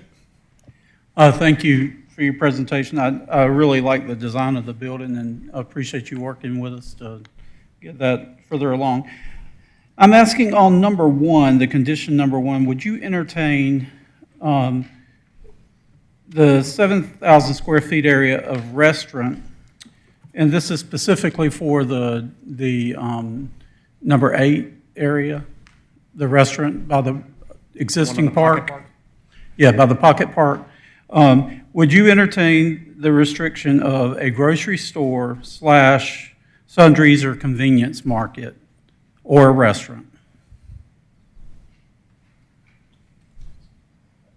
I think we prefer the flexibility, obviously, to have the retail, but I think we'd be open to Sir, if you could come to the podium, please. I'm Dan Connor, I'm one of the owners of the project. Hi, Dan. I think what we would prefer to do is have some carve-outs to prevent certain uses, to your point, so that there's not you name it, sitting on that corner being an alcohol shop or anything like that, to limit our uses. But if we wanted to do a boutique, a women's boutique, or a clothing store, we'd like to have that flexibility if we could. The plan now is to do 2 restaurants for a lot of reasons. We think that's best for the residents above as well. Right, right. So the other use you would like to have is a boutique? Yeah, I think that'd be great. Yeah, if we want to put certain carve-outs or caveats that we can't do certain uses, I think that makes a lot of sense. It's just it's easier to kind of put in there what we do want downtown, I think, but, because retail leaves it wide open, and I think I share my council member's concern that we not get certain uses like a massage parlor and things like that would be allowed by retail if we just left it at retail. Yeah, I think it'd be fine to narrow that use down to a boutique or to coffee shop, restaurant, that sort of thing, because that is the intent, and I don't think much would work there other than those sort of uses. So restaurant, coffee shop, boutique, or a sundries type convenience store, a local sundries shop? Absolutely. Okay. Yeah. All right. And you all could be okay with that condition? With those 4? Yes. Okay. Yes. Okay, thank you. Councilman Brady? Yeah, I just got a couple of questions, and, we all love looking at new buildings, but the reality is we go through a pain point to get there, and that's the construction part of it. Do you mind kind of just walking us through a little bit of your construction timetable? What's going to happen with the sidewalk? Is that going to be shut down to kind of get in there? Parking places shut down, just so everyone understands how long of a period of time you're going to be in construction, and what kind of disruption is going to happen in that particular area. And if you don't mind being kind of detailed exactly through the sidewalks and the timetable. Yeah, I don't know that we have an actual start date on construction yet. Obviously, there will be a time where the sidewalks have to be closed down completely, because as a part of doing this project, we're required to put in the new streetscape. So that'll have to be shut down. My guess is that would happen towards the latter end of the project, because we wouldn't want to put all that new stuff in and then mess it up while we're building the building. So I would anticipate probably the way it would work is we would put up some construction fencing at the backside of the existing sidewalk and get the majority of the building done, and then probably have to shut down for 1 to 2 months, if that, to complete the sidewalks and streetscape. So you're saying about 18 to 24 months to build a building? I would, closer to 18 probably, yeah. Closer, okay. Also, just where the restaurant is, and there's different pieces to the building, right? Because, I mean, it has a design. I know we're not getting into design, but efficiency ratios, the exterior of a building, you want to see a little bit more detail to that than kind of just the flat that you have there, except for like the balconies. But the balconies that are over the rest that you have on this, where the park kind of is, I guess, in the picture that I'm looking at, is there any, I guess I'm more worried about kind of safety of just those 3 balconies with restaurant folks down there eating or in and out of that area.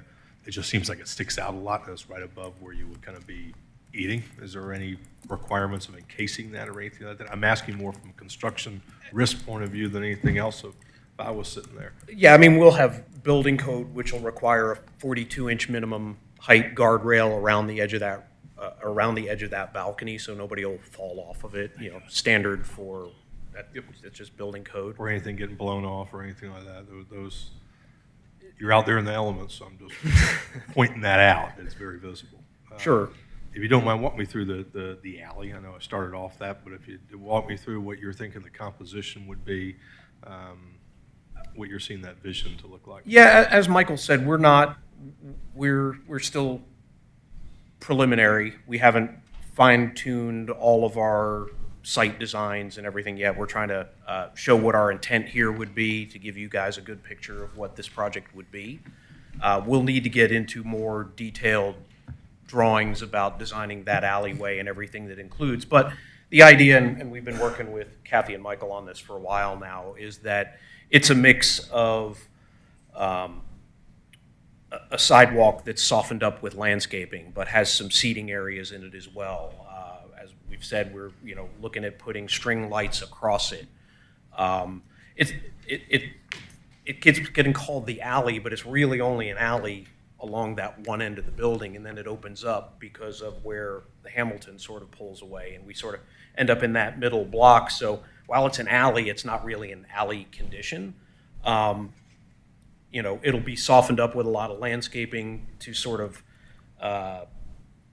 provide a little bit of privacy to the project's own internal amenity area on the inside of that triangle. And then as it gets closer to that restaurant on the south end of the building, it really starts to incorporate with that restaurant's patio. And we feel that that restaurant probably has a patio that spills off to the east as well. And so it's really like a connective spine, if you will. It's more than an alley, because there is only 60 feet of it that feels very alley-like, where you're in between. I think I was kind of getting more to, is there a defined width that's would always be a pedestrian walkway in there?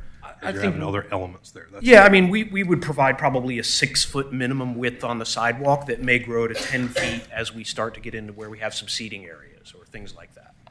Thank you. Any other questions for the applicants? I've got just a few. So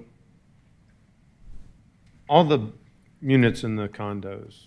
They're not going to be one bedrooms, are they? Could We you give have me the three breakdown? we have 3 one-bedroom units. And then So there's 33 single So we have bedrooms? we have 3 one-bedroom units, we have 25 two-bedroom units, and 8 three-bedroom units. Okay. That's our current breakdown. So I love the building. I love a lot about what you're presenting here. And I'm not a doctor, and I don't play one on TV. But when it comes to zonings, one of my prime thoughts is first, do no harm. And so my main concerns right now are the parking and the deliveries. The tandem units, I'll just tell you right now, how do you facilitate one of the people who live in a condo backing their car out, moving it, parking it somewhere so that the other person who lives there can get their car out and get out of the parking deck so the other person can, you know, that's not a smooth relay. There's a reason that we don't allow full credit for tandem parking spaces. So help me understand how that's going to be an efficient use of that space. I can't comment on exactly how that would happen, and sure, That's not a good answer. You're really smart and you're good at what you do. But telling me that you haven't thought about how a three-bedroom unit is going to fit 3 cars, or move even 2 of them just so the first can get out. Well, I would say this: our 3-bedroom units are not going to get the tandem spaces. They're a premium unit, so they would price themselves out of having to have a tandem. So the tandems are most That's likely, helpful. Thank you. Yeah, are most likely going to be geared towards our smaller 2-bedroom units. And, you know, it would require a phone call and some coordination for somebody to back out of a spot and let the other person pull in, and then you pull back in behind them. We could also have the case of where, even though it's a 2-bedroom unit, the people only have 1 car. So More than likely, somebody will come visit every once in a while. Sure. Even Bob has visitors. Sometimes. That's what I mean. No, I'm teasing. But I'm serious about this, and I say that to tell you, unless you can give me a real good reason, I don't think $2,600, a one-time payment, is too much to ask. Because when we approve something, knowing it can be a problem, we assume that responsibility, and that means our taxpayers assume it. And that means every business owner on that street is going to hold us responsible if they don't have parking, if their customers can't get to their restaurants. And so I think at the price point these are probably going to be, the $2,600 a unit isn't too much to ask for us to at least have the resources to try to help provide more parking, because we don't own any more land down there. That park's the last park we bought. And so I'm serious about that. I think that's something we're going to have to overcome, because I don't want our taxpayers to be responsible for it. And I've learned way too much about deliveries. I've never owned a restaurant. But when I look at that site in the old Canton Street, I don't believe there's 1 out of 30 delivery trucks is going to go down Old Canton Street to make deliveries, which means they're going to be on Canton Street. And that's a problem for me, because Canton Street can't afford to have an 18. You know, it's bad enough when we've got 4 lanes on Academy Street and they block off an entire lane, and we're trying to find service and delivery places. So I would encourage you to try to figure out a way we can have a delivery somewhere on there that's not going to screw up traffic and make it dangerous for everybody in that whole area, because I don't have a solution that comes to mind. And if you've got 2 restaurants, that's going to be at least 2 trucks a day, or however often they get their deliveries. So, Understood. Those are the only questions I have.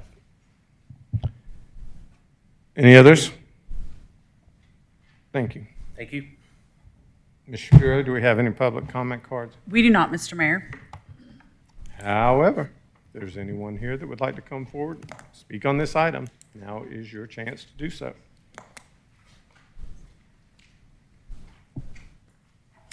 Good evening, Joe Bernard, 145 Cumming Street.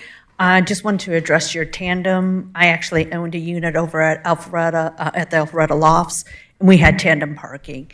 Pain in the butt, but was doable. What they did over at Alpharetta Lofts is they put a little lockbox on their pillars, and you put your car key in there. So if you were the inside, you opened up the box, you drove one car out, parked, just sat there, pull the other car out, pull the other car back in, and off you went. Was not an issue. That's all I have to say. Thank you very much. Is there anyone else that would like to come forward at this time? Seeing none, we'll close public comment.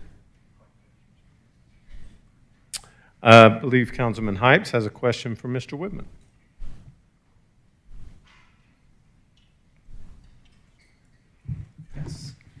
I'm following up on Councilman Mitchell's trying to limit uses other than restaurant. Is there something called sundry market, or would it be small grocery store, or what would that be? It would just be grocery store. And I know what I think of as a boutique, but is that a defined conditional use, or is that a term? It is not. I do have the list of allowable commercial uses within DTC, and I'm happy to go over those if you would like. These are just the permitted uses by right. So if you approve the rezoning to DTC, these are the commercial uses that are allowed by right.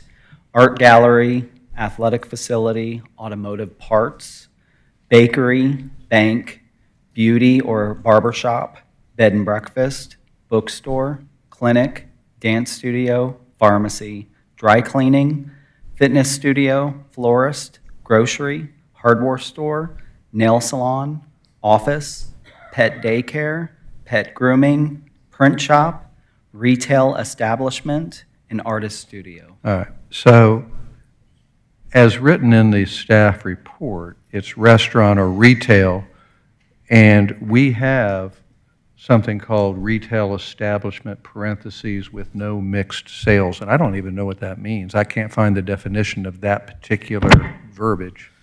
We do have a definition of retail establishment in the code. With no mixed sales. So the mixed sales, basically what that means is that is a retail establishment that has multiple departments within the store. So that's more of a department store where you may have clothing, you may have home decor, you may have sporting goods. It's a little bit different than more of the retail establishment without the mixed sales. That's more meant for like a clothing store or a boutique. If, as you understand the code, I know we've got to vote on this, but as you understand the code, if we approved restaurant and retail, are we substituting the word commercial use with the word retail, and we're saying all of these commercial uses are being approved? So I think we do need some clarification on it. I mean, the intent of adding retail establishment was to allow for like a market. So we really should have said grocery there instead of the term retail at the end of the last sentence in condition number 1. So that was the intent, is that we would allow for more than just a restaurant. It was really a discussion about the market. But if there are other uses, I would recommend that we specifically list the uses or limit or restrict from that list that I just read. I'm going to defer to Councilman Mitchell, if you don't mind. Could you put the list on the overhead, please? So this is just my chicken scratch. I apologize.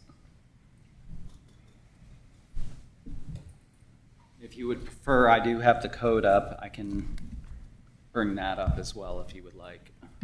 Okay, so they've asked for the opportunity to have a boutique, and I think we all think of the boutique being a clothing or gift type boutique. So what I would recommend, if you would feel more comfortable specifying the retail establishment, maybe you say retail establishment such as a clothing store, boutique, if you want to maybe describe it. Okay. And then the grocery, If we say grocery store, I don't want to eliminate the opportunity of having a small neighborhood market that would carry a sundries and things like that.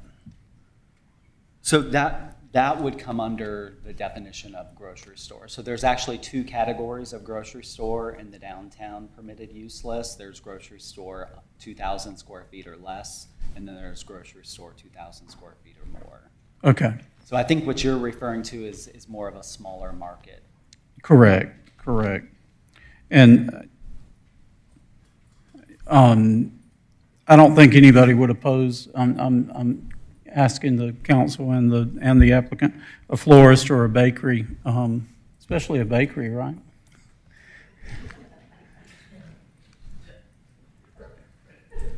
Is that agreeable?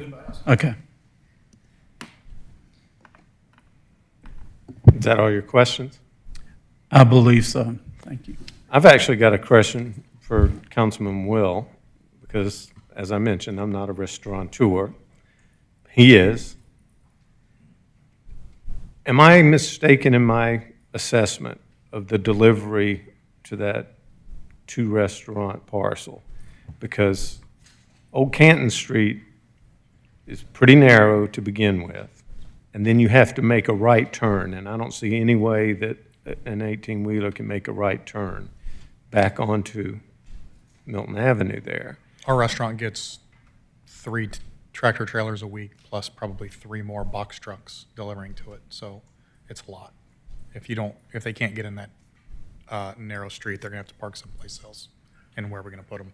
I mean, there's only Canton Street. Yeah, so And- it is a and problem. so- You have 2 restaurants, that's double.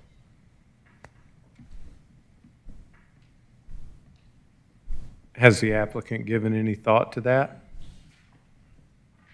I think the best option to handle that would be to make one of the tandems or the spaces along Canton Street a delivery zone during off hours of the restaurant.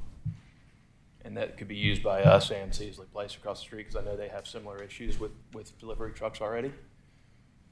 So that would be one of the parallel spaces would be hatched during certain hours, delivery only, so that people don't park there, which we wouldn't have a use for when our restaurants are closed anyway. Maybe that's a way to solve the issues in both sides of the street. Well, and that's why I'm sincere about this. Yeah, for sure. You know, We know there's a problem. And Teasley brought it up to us when we met with them that there's issues going on over there too, so. If I can come to some comfort that an 18-wheeler will actually park where those are, we'd have to have enough. I don't think 2 it'd probably take at least 3, I would assume. Yeah, well, I mean, they're not usually 18-wheelers, but they're close. Some of them are. Well, a big restaurant like yours, but, Okay. Would y'all be amenable to a condition? I don't know how we would actually word such a condition. It would.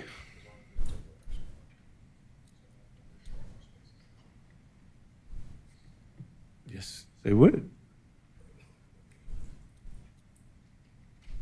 I guess Please, feel the free. question would be, could we double count that if we were to limit the hours of the use of that? Because we wouldn't, or you would speak to it better than I would with what you do for a living, but we wouldn't want delivery trucks coming at 7 p.m. when we've got people eating dinner. So if they're coming in the mornings, we would hash that area off for deliveries then. Generally, they're coming between 7 and noon. That's Yeah, so whenever between we- 7 and noon, that would be a delivery area, and then it would revert back to our commercial use so that we can maintain our requirement there during that time. Does that seem reasonable?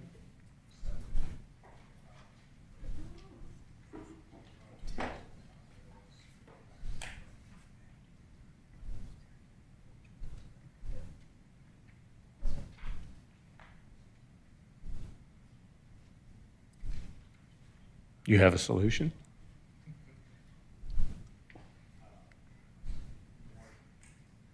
Councilman, thank you. Yeah, sorry.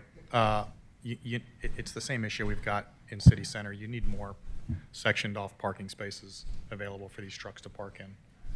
Otherwise, and if you only do it 7 to noon and they come at 12:30, you're going to have a problem no matter what you do here. Or you just maybe knock them off 7 to 5 or something like that.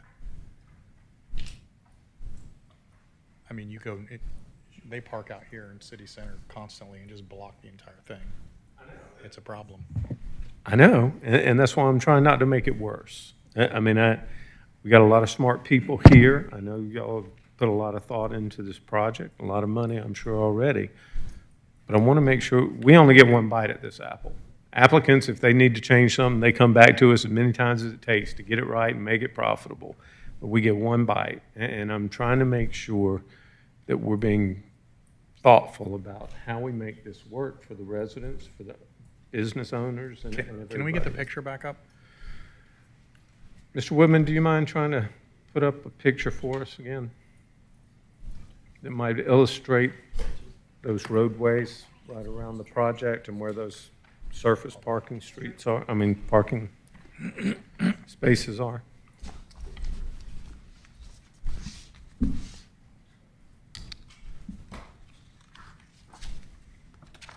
Mayor, were you asking about just identifying where the available parking is in downtown?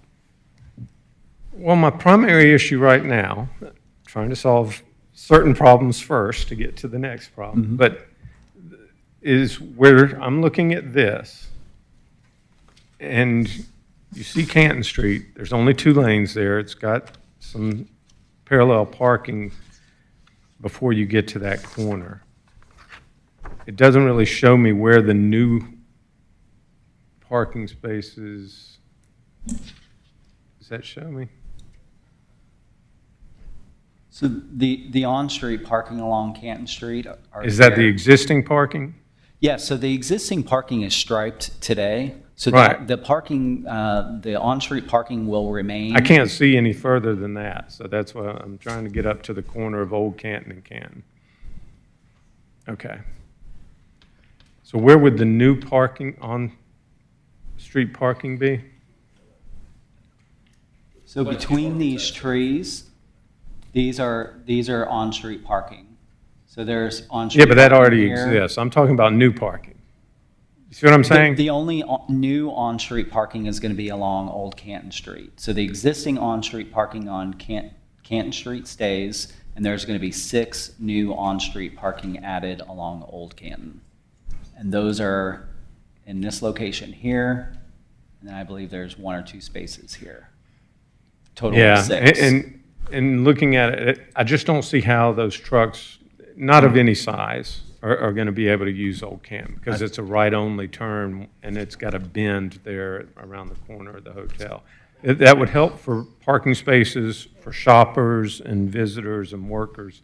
Hopefully, we'll get a system that will incentivize workers not to park on the on-street parking soon. I'm Trey Adams. I'm the landscape architect on the project, and I think I might have a solution. Hey, man, I'm all open for that. Sir, can I have your last name, please? It's Adams. Thanks. We actually have a bulb out. We're spacing our parking based on where we're required to have our trees, and that's where our bulb outs occur. So we can only really have 3 parallel spots in succession before we have a bulb out again. But if we work out getting rid of this last bulb out here on the corner, then that actually gives you a lot of room to back an 18-wheeler, to do whatever you need to do to maneuver, and it's this spot right here. So you take that bulb out at? Yes, sir. And then you'd need 2 spaces or 3? I think you need about 3 spaces, but even with the 3 spaces, it'd be difficult to back an 18-wheeler into those 3 spaces. But if we get rid of that last bulb out on the corner, then the 18-wheeler can pull forward and then back up right there without obstruction. Because we know, I mean, if they can't just pull forward and stop, they'll just pull forward in that lane. And I don't see how we can justify a decision that tells people that northbound on Canton Street any time of day is going to be 1 lane, because it's just up to a driver that doesn't really care about the traffic flows and pedestrians and stuff. Agreed. I think you'd end up with the 18-wheeler parking right beside the 3 empty spaces. But by getting rid of this last bulb out, I think we can solve that. That sound reasonable? Mayor, sorry. You're still going to have a challenge that this restaurant down here, those trucks aren't going to drive all the way down to the other street and then bring the stuff all the way back. So you're going to have an enforcement issue.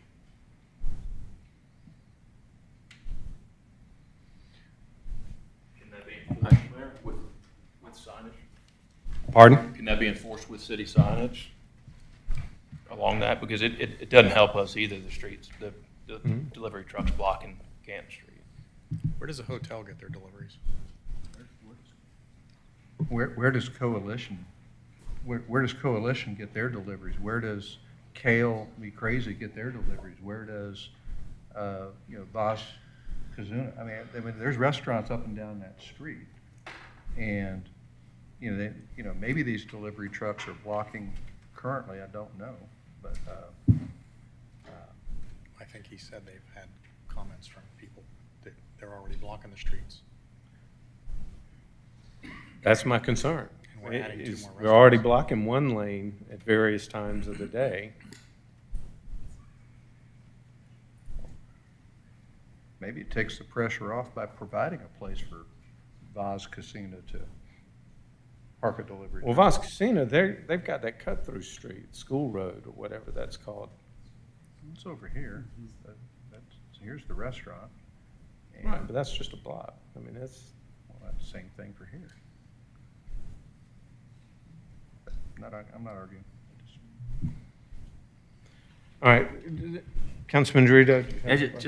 I appreciate the applicant's landscaper trying to come up with a solution, I think, thinking outside of the box. The only problem I have with that is I think it would create a very dangerous situation there for people coming out of Old Canton Street. It would basically block any sight line onto Canton Street. So we want to be very careful not to create a safety situation as well. I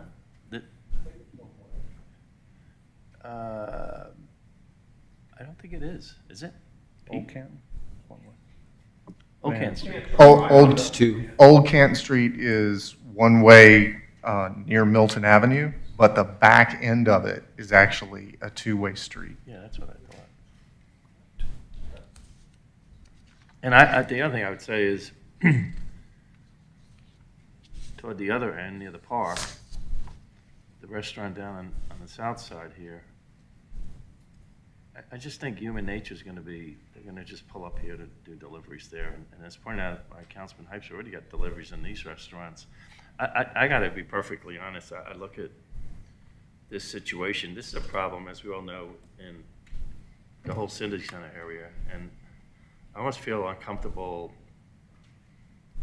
holding this applicant to addressing a problem we have in the entire City Center area that I know we've been talking about trying to address. Not sure if we have a great solution yet. I don't know. For example, I think Councilman Will said earlier, we already have issues over near his restaurant. Maybe, I'm not familiar with exactly what the issue is other than just blocking the roads over there for a period of time. This is a real struggle, but when you build a successful downtown city center like this, when you build it, they're going to come, and that's part of trying to deal with success here and trying to, people are going to have patience. I mean, I don't know if we can solve this problem. Is my point, and just to put a condition in or something that we feel good about. I mean, I would rather just work with the downtown business community, see how we can address this issue and come up with some solutions. I'm not an engineer, so it's hard for me to, like you said, Mayor, earlier, I don't have the solution for this. But what I do know is this building, or this proposal, which is going to complete this western side of City Center, I think is a great potential project for this area because I think it coincides well with Hamilton. I think that area of the city. We'll add some more restaurants down there, which I'm not sure there's enough right now with the capacity of the crowds we get down there. So, I don't know. We may have to kind of,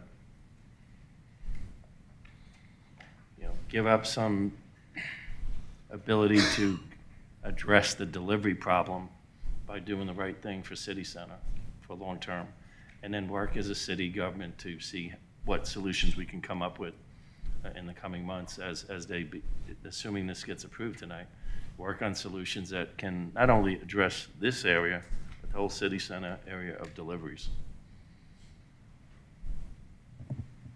Councilman Brady? Yeah, just to echo maybe some of that, and I'm sympathetic to it because I see it. I live in the downtown. I drive it all the time, and run into it in all different parts of where those trucks are. I think the only solution for kind of a city is, you're looking kind of sympathetic a little bit to the applicant and to the envelope that they're dealing with. It's hard for them to create enough of a space to have any large truck enter into that space, and you got 1 acre, and it's, now you're talking about moving around and turning around. I think the ultimate solutions for the city will end up being Canton Street itself, and the only thing there that will have some kind of viable alternative to get trucks safely in and out at a period of time is all the punch outs that you see with those trees up along it. That's all we have to work with. I mean, it really is from a technical point, and either we address it, in something like this where it's usable. We see that as a restricted area, and there's going to be behaviors of truck drivers doing stuff. That's a compliance issue and a behavior issue, not necessarily a construction kind of issue, right? We'll have to enforce that later on and drive that and kind of get into a little bit of peace. But I think that's the only viable pieces up and down as you kind of think of what this envelope is. I don't see them entering into the area of the 1 acre to do anything, for large trucks. They got to move people in and out too, and I think you have those deliveries on that. But from us, as a perspective, I think, Mr. Mayor, as we're talking about, it really is Canton Street just along that corridor, and then reducing those trees back. And it's either our expense to do it later on, or we're going to developer kind of at this point work with us and create that side. You'll probably have utility for both sides of the street, in a short period of time as these kind of manifest through right planning. But just offering some comments on to what you're saying, because I do agree with you, but I'm trying to find the solutions just as well. So how do we come to something that allows us to resolve the solution? I'm trying to come up with a condition that's going to allow us to work with them, because I do believe they're trying to make this successful for themselves and for downtown. I think the conceptual opportunity of the discussion that we're going through right now, it kind of has that somewhat of an alignment. I'd be inviting Mr. Woodman to come up and articulate a little bit of exactly what that would look like into a condition, and talk a little bit more about that street, and what the intention was with the bump outs to have the landscaping and the kind of streetscape there. We have to resolve that. Right, and once again, I don't want to table it. I don't want to put off this decision. That's why I'm struggling to try to get it right now. Councilman Mitchell. I'm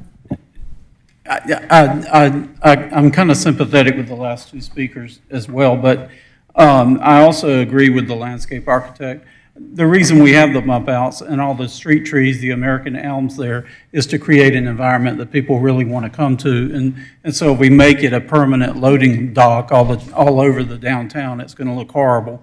So we've got to find the balance. And I think he struck a good balance by having that one fur out removed as you're constructing this project. And that would at least give us a delivery zone for this area. But ultimately, I think we've got to follow what other cities have done in their downtown, and they have deliveries in the middle of the night in AM areas, and then it takes it away from the downtown when traffic is there, when pedestrians are there and all that. We're going to have to do something like that as long as we continue to have success as a city. But for this project, I would condition that one fur out being removed, that one tree, and they can put the tree in the park because the park's right there. And then we've at least got one loading zone in an area that we can work with and work it into our future city plan, delivery plan. Any thoughts?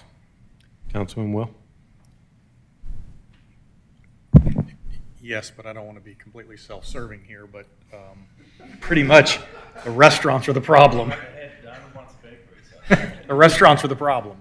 A beauty shop's not going to have a tractor trailer pulling in 3 times a week, unloading $10,000 worth of product, right? So ultimately, we have to figure out how we're going to either serve the restaurant or not have one. Now, that's very self-serving, sorry. No, I mean, it's. So I wouldn't even vote on it.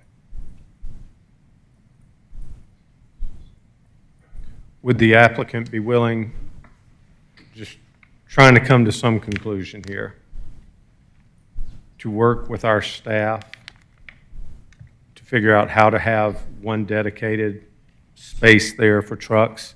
We can figure out whether it's used 4 hours in the morning or how it will be used, and accept the $2,600 a unit for the parking, because we're going to have to accommodate it somewhere.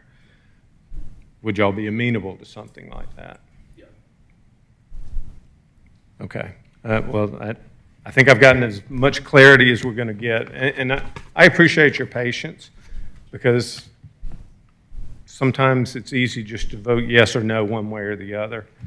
We really want to try to make it the solution that will apply best for you, our people, our businesses, and everywhere downtown. Because if we can figure it out, if there's a better way to do it, let's try to figure that out and do it now, rather than regret it and try it on the next case. So that being said, I'll call for a motion. Mr. Mayor, I make a motion to approve Z-24-06/PH24-06/V-24-06, 55 Canton Street, subject to, and to deny the variance for the full complement of tandem parking to count toward minimum parking requirements, subject to the conditions as set forth in the staff report with the following modifications. The last sentence of staff recommendation or condition number 1 would read, property shall be limited to no more than 36 for sale condominium units and 7,000 square feet of restaurant and retail use, of which retail use would be either coffee shop, clothing boutique, bakery, florist, or grocery. The other modification to the staff recommendations would be the first sentence of condition number 7,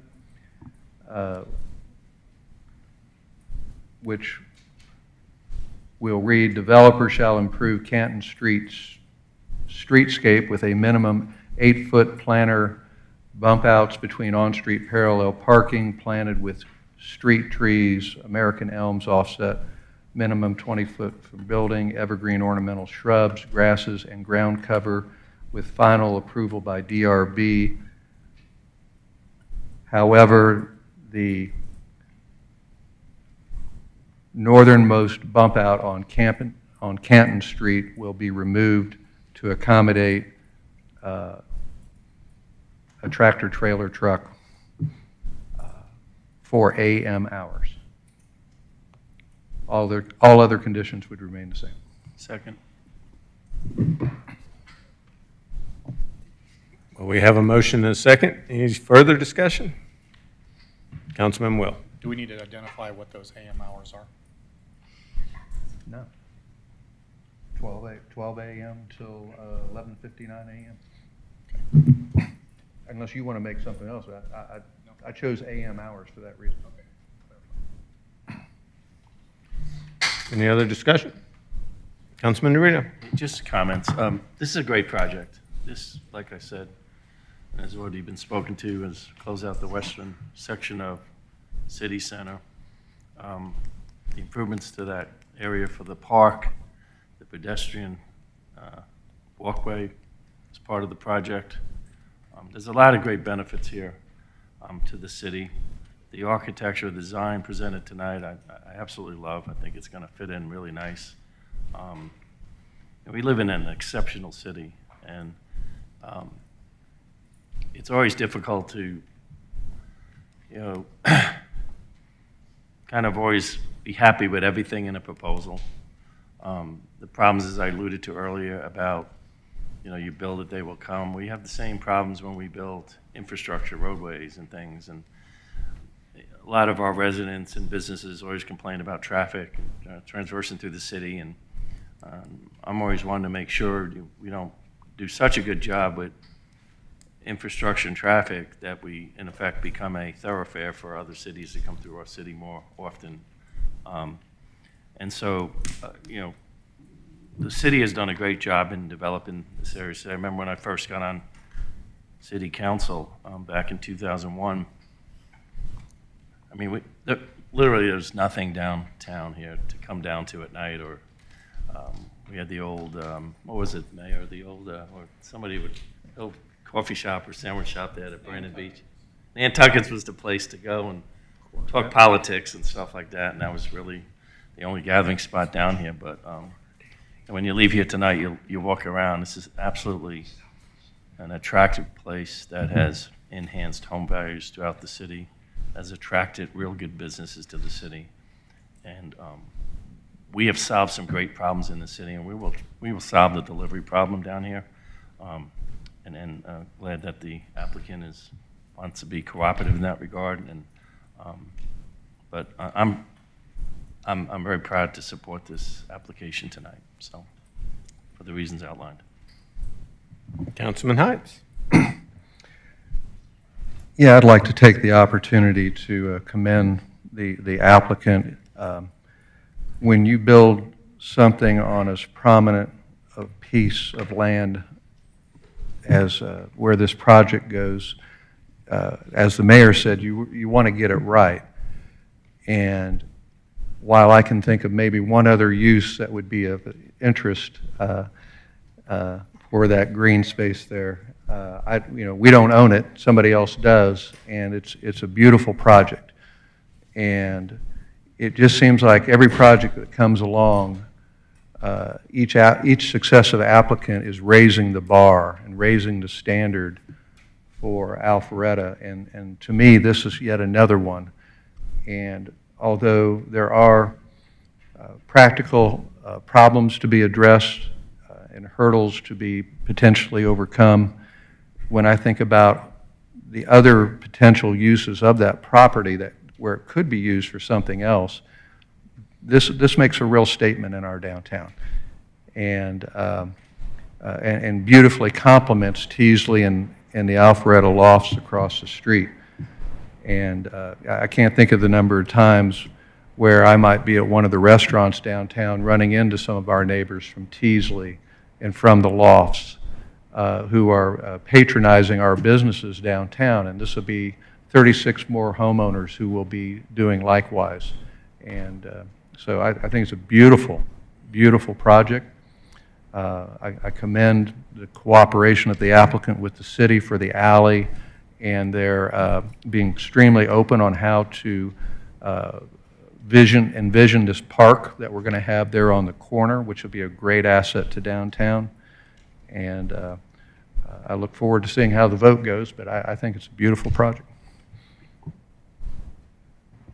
Any other discussion? That being said, all those in favor of the motion to approve with the conditions as outlined by Councilman Heights, please vote yes. Otherwise, vote accordingly. And it does pass unanimously. Congratulations, and thank you. We appreciate it.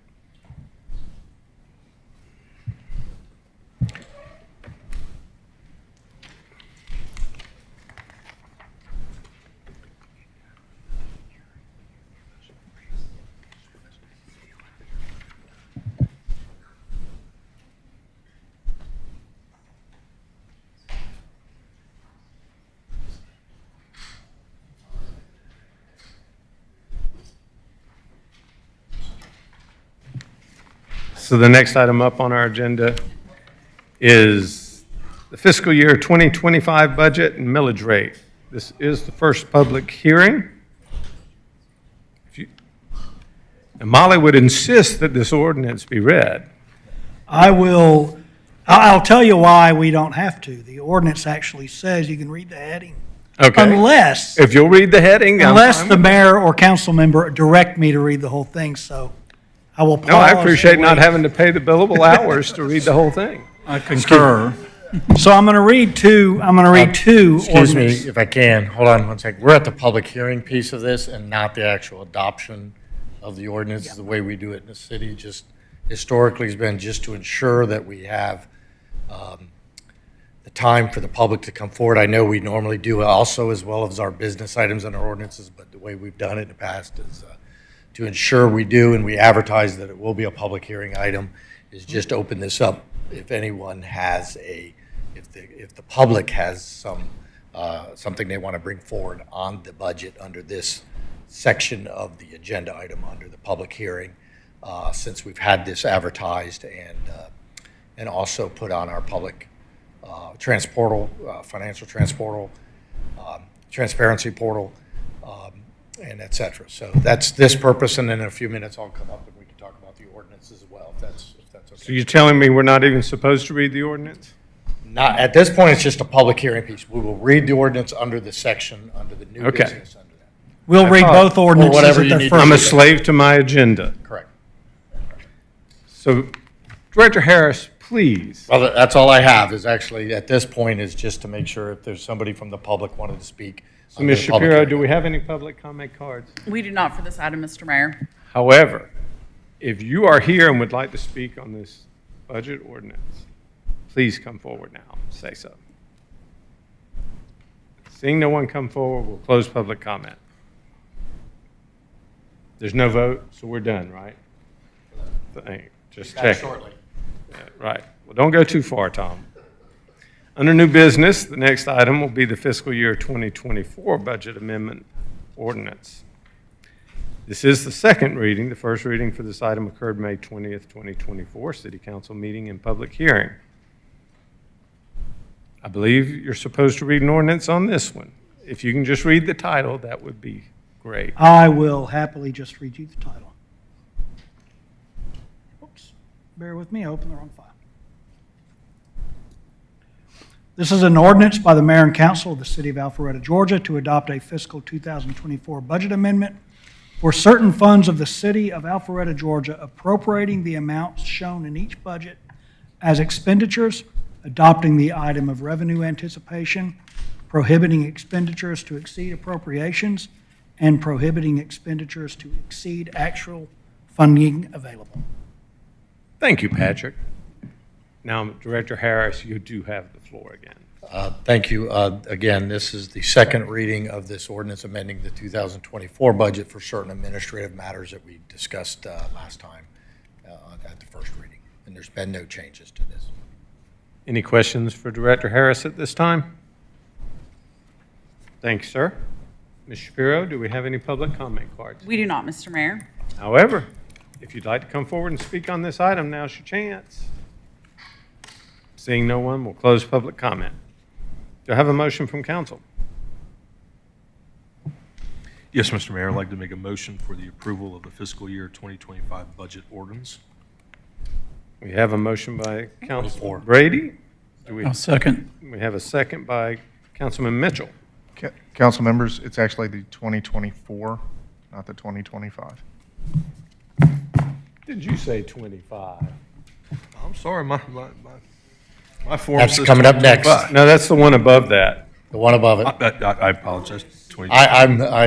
You can blame this all on me tonight, but not sure why, but. Okay. So are we all clear on the motion? It's for 2024, not 2025? Excuse me, yes. That's quite all right, sir. You're a rookie. You're allowed. Oh, God. Any discussion? All those in favor of the motion as outlined by Councilman Brady, please vote yes. And it does pass unanimously. So now we'll move on to the fiscal year 2025 budget ordinance, which is the first reading.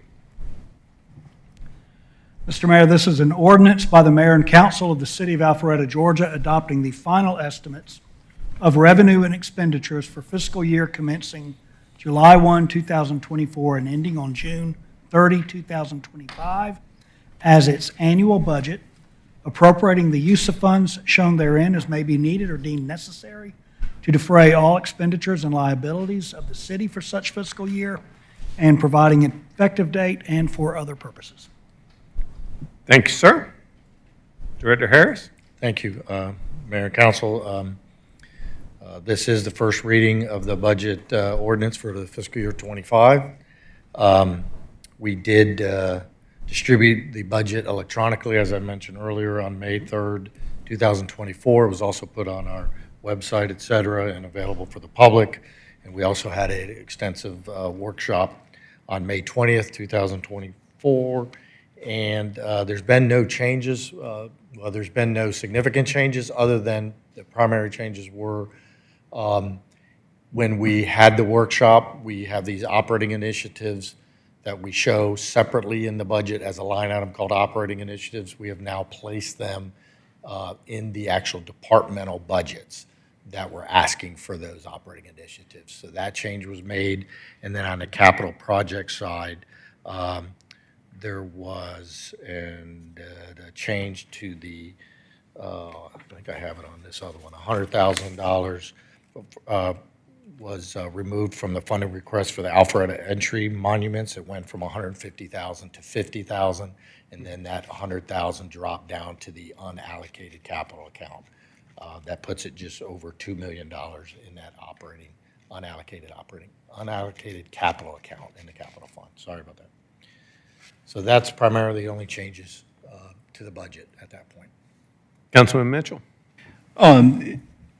If it's the right time, I would like to see under the unallocated initiatives, especially since after our discussion of the new development at Canton Street and Milton Avenue, I know that community development, working in conjunction with the developer, will need some type of layout for that park. I'm not suggesting that right now we have to do the landscape plan or anything like that, or art or anything, but they are going to need some kind of schematic drawing of what our portion of that park will be so that they can connect to it with their planning and that alleyway. So if it's agreeable to the rest of council, I'd like to see some portion of that added to a park design of some sort.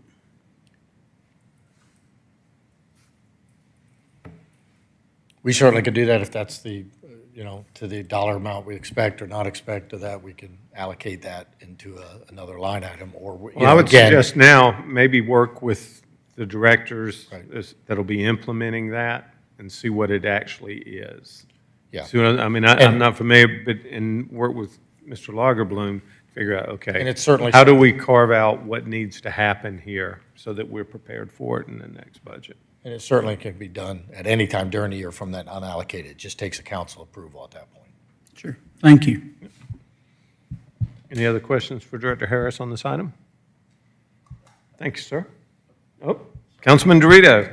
And I don't know, did we add in the items that our city administrator spoke toward the end of the last budget discussion, Chris? We did not, and that really was because I didn't really have direction to do it. I was going to get to that before you moved away from this topic. I did bring up those two items. One dealt with sidewalks, the other dealt with neighborhood J&L, and figured we should get direction from the council and one way or the other, and we can absolutely make that change before the second presentation. Mayor, is that something we discussed tonight, or? Go ahead. We're already here. I mean, I'm the one who put forth the J&L and the curbing. And the initial thought, before the budget was even finalized or proposed, was to maybe allocate some of the stormwater funding, which we were at $4.2 million. I think we actually reduced it in this year's budget by $2 million, Tom, or a little over $2 million? Yes. We did. And where's that money reappropriated to? Well, it's all part of balancing everything, but ultimately a good portion was to deal with the renovation, the fire station renovation. Pete, could you come forward, please, so we can talk about this stormwater issue?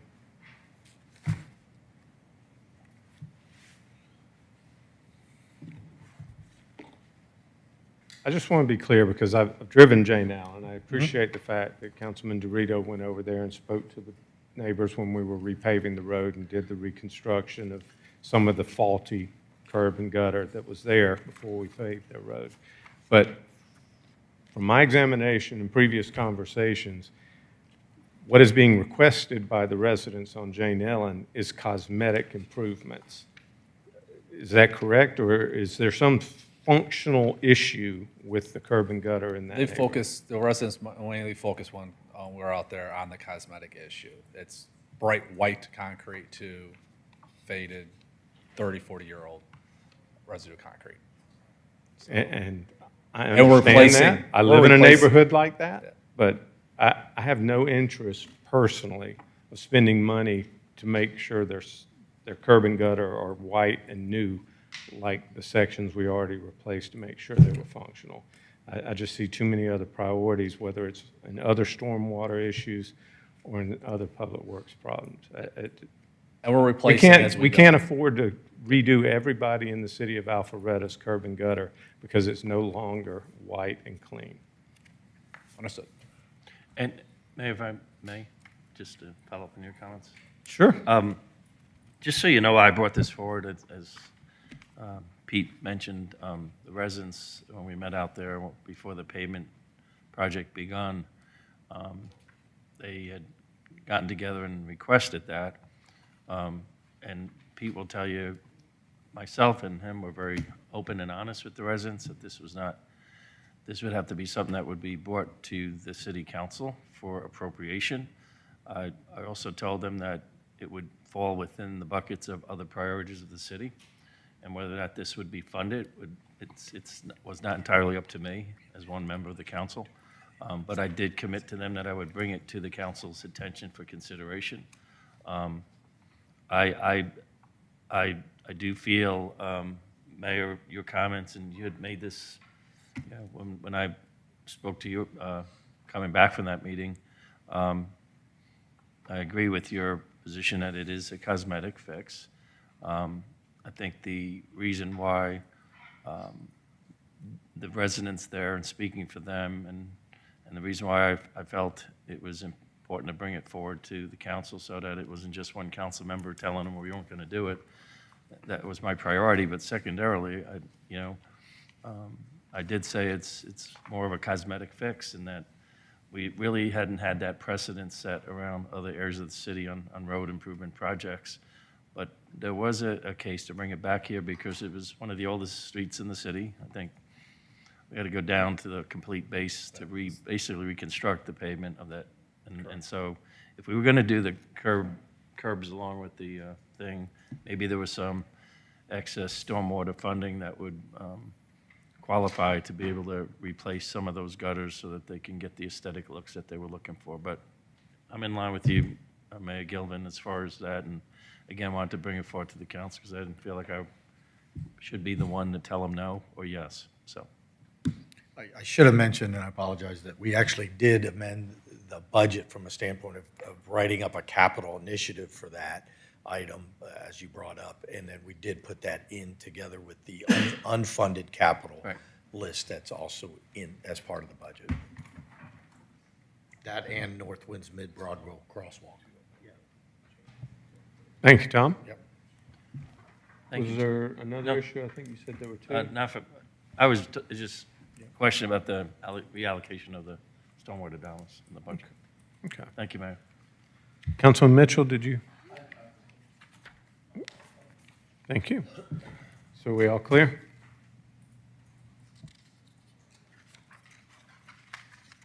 Have we asked public comment yet? We have not. Okay. I'm asking for public comment. If you'd like to comment on this item, now is your chance to do so. Seeing none, I'll close public comment. Do we have a motion from council? Yes, Mr. Mayor, see if I can get it right this time. I'd like to make a motion to approve the fiscal year 2025 budget ordinance as presented. I have a motion by Council. Excuse me, we're not approving the budget tonight. This is only our first reading. Right. This is the fiscal year 2025 first reading budget ordinance. So there's no need to vote on this. Oh, okay.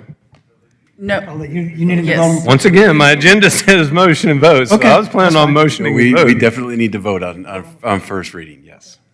Vote on the first reading. He's a rookie, too.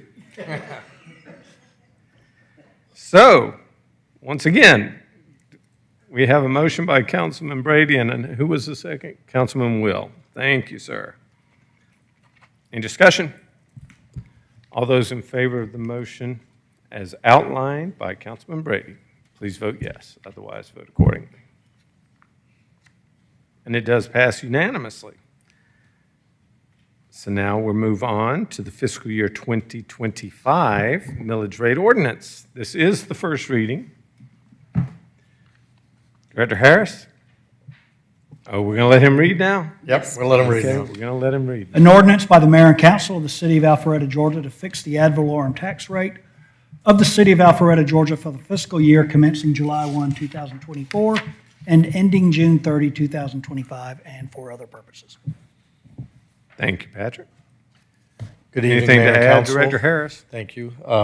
Yes, in order to fund the operations of the general fund budget you just approved, the millage rates that are necessary to do that are keeping the millage rates the same in total at 5.75 mils. And for the general fund, it will be 5.010 mils. And for the debt service fund, it would be 0.740 mils. Thank you, sir. Any questions for Director Harris? Ms. Shapiro, any public comment? We do not, Mr. Mayor. However, if you'd like to come speak on the millage rate, now is your opportunity. Seeing none, we'll close public comment. Do I have a motion from council? Yes, Mr. Mayor, I'd like to make a motion to approve the fiscal year 2025 millage rate ordinance as presented. Second. Have a motion by Councilman Brady, a second by Councilman Mitchell. Any discussion? I'm just glad we can continue to keep the same millage rate. Thank you, Tom. All those in favor of the motion to approve the fiscal year 2025 millage rate ordinance as outlined in the motion, please vote yes. And that will pass unanimously. So the next item we'll move on to is not about the budget. This is a service level agreement between the cities of Alpharetta, Johns Creek, Milton, Roswell, Sandy Springs, and EMS Ventures, Inc., DBA American Medical Response. Mr. Lagerbloom, you have the honor. Thank you, Mr. Mayor, members of the council. I described this briefly at our last meeting. I'll do it a little, about the same presentation tonight because you're actually voting on it. But this has been a project that started really about a year and a half ago, almost a year and 10 months ago. We were notified that this contract that we had adopted in 2013, it had been updated once, was being terminated by the ambulance provider with the thought that we would enter into a renegotiation of a service level agreement, hopefully that addressed the whole region.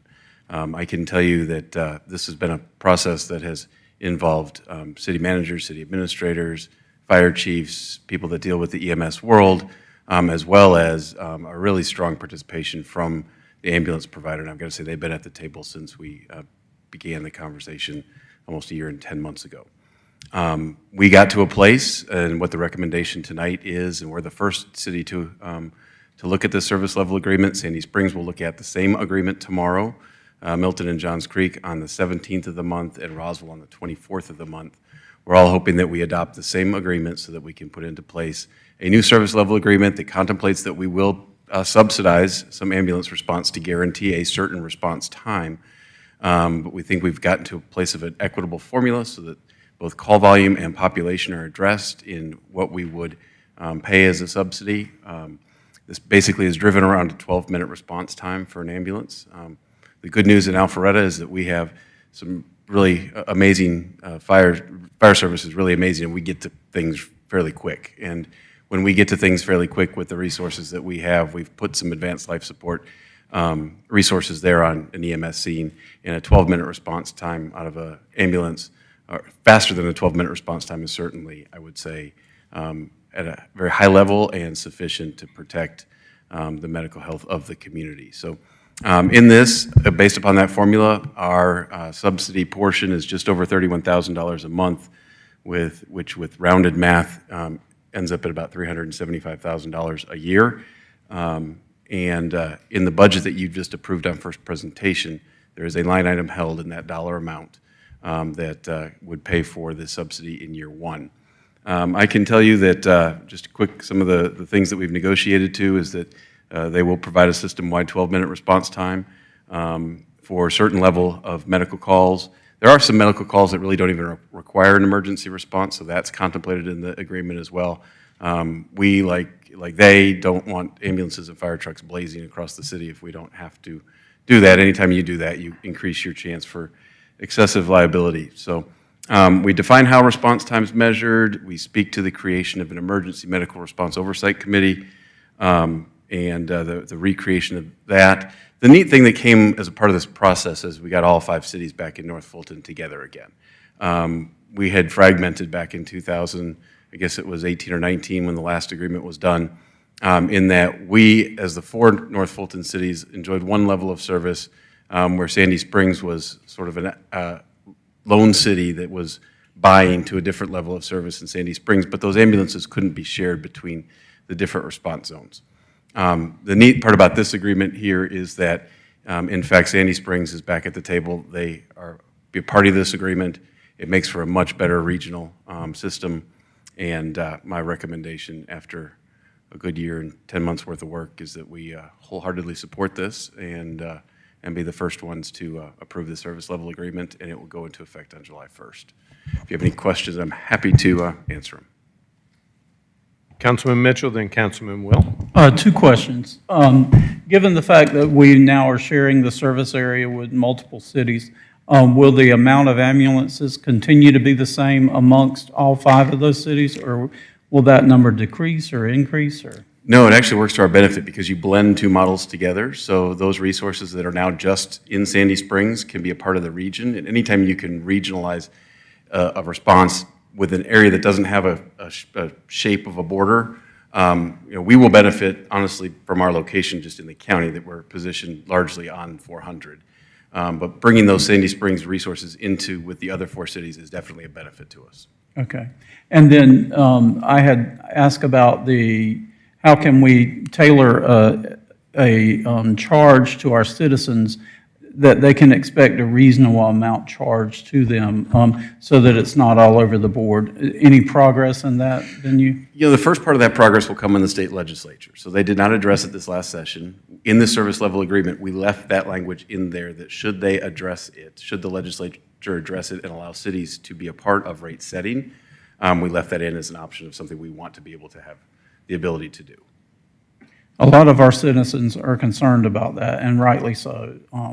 They feel like we're getting charged excessively because it's on the north side, and I sympathize with that, and I hope we can come up with some rates that are reasonably based. I believe we can, and I sincerely sit here and say that I believe that's what the ambulance company wants too. And so, sometimes you can get drawn into the evening news and see that everybody likes to pick a fight with ambulance response time. And I can tell you that at least the relationship that we have formed through these last year-long negotiations, we've got, I believe, a partner at the table, and I believe the other cities feel that way too. So I've got a good feel of making a recommendation on this one that's certainly the right thing to do. Thank you. Councilman Will. Were we subsidizing this prior to this? We were not, and that's where the difference was. And Is so that we were just getting a response time. Who was paying the cost for everything?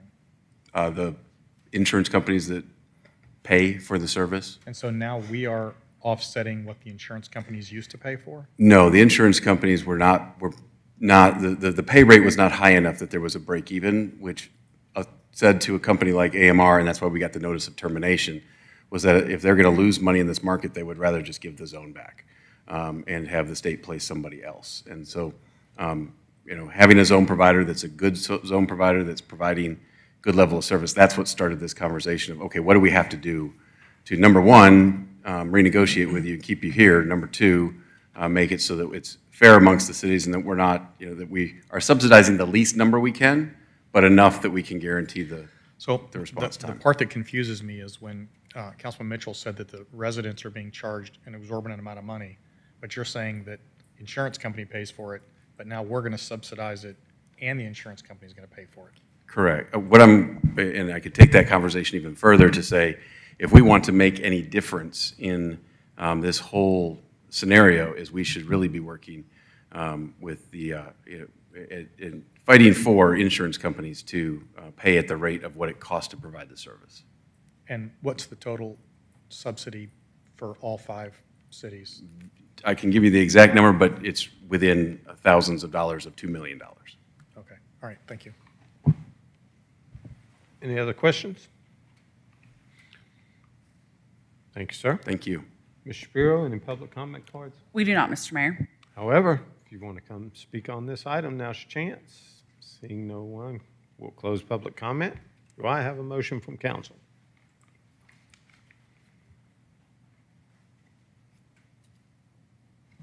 Yes, Mr. Mayor, I make a motion to adopt the service level agreement between the cities of Alpharetta, Johns Creek, Milton, Roswell, Sandy Springs, and EMS Ventures, Inc., DBA American Medical Response. I'll second that. Motion by Councilman Will, second by Councilman Mitchell. Any discussion? I just want to take just a minute. It's a long meeting. Chris Lagerbloom has done a tremendous job over the last year and a half. Can you imagine trying to bring 5 cities together with a government entity that will help facilitate cooperation with AMR, who doesn't have a reputation for always being the easiest to work with in their own? And they have been able to do this, and I'm very complimentary and appreciative of your efforts, because it's taken a tremendous amount of time over the last year and a half. But I think this is better for our community and for our residents. So, that being said, all those in favor of the motion to approve as outlined by Councilman Will, please vote yes. And it does pass unanimously. So the next item on our agenda is the request for proposal 24-116, city website design, development, and hosting. Mr. Drinkard. Yes, sir. Thank you. So this item may seem a little familiar to you. We've been trying to work this through for a little while. Our current website is 11 years old now, which is significantly old in website terms. The technology is aging. In fact, to the point that the current content management system on which it's built, and that's the foundation of a website, that's the software that makes a website work. Our existing content management system is what's referred to as a legacy system. It is no longer supported by the company who created it. They have moved on to newer versions. And in order for us to, well, at this point, we are very limited in what we are able to do with that site. We cannot do basic upgrades and maintenance, including security upgrades, things of that nature, so it is problematic. In order to bring the website up to date, even if we wanted to remain with the existing content management system, would require a complete rebuild of the website.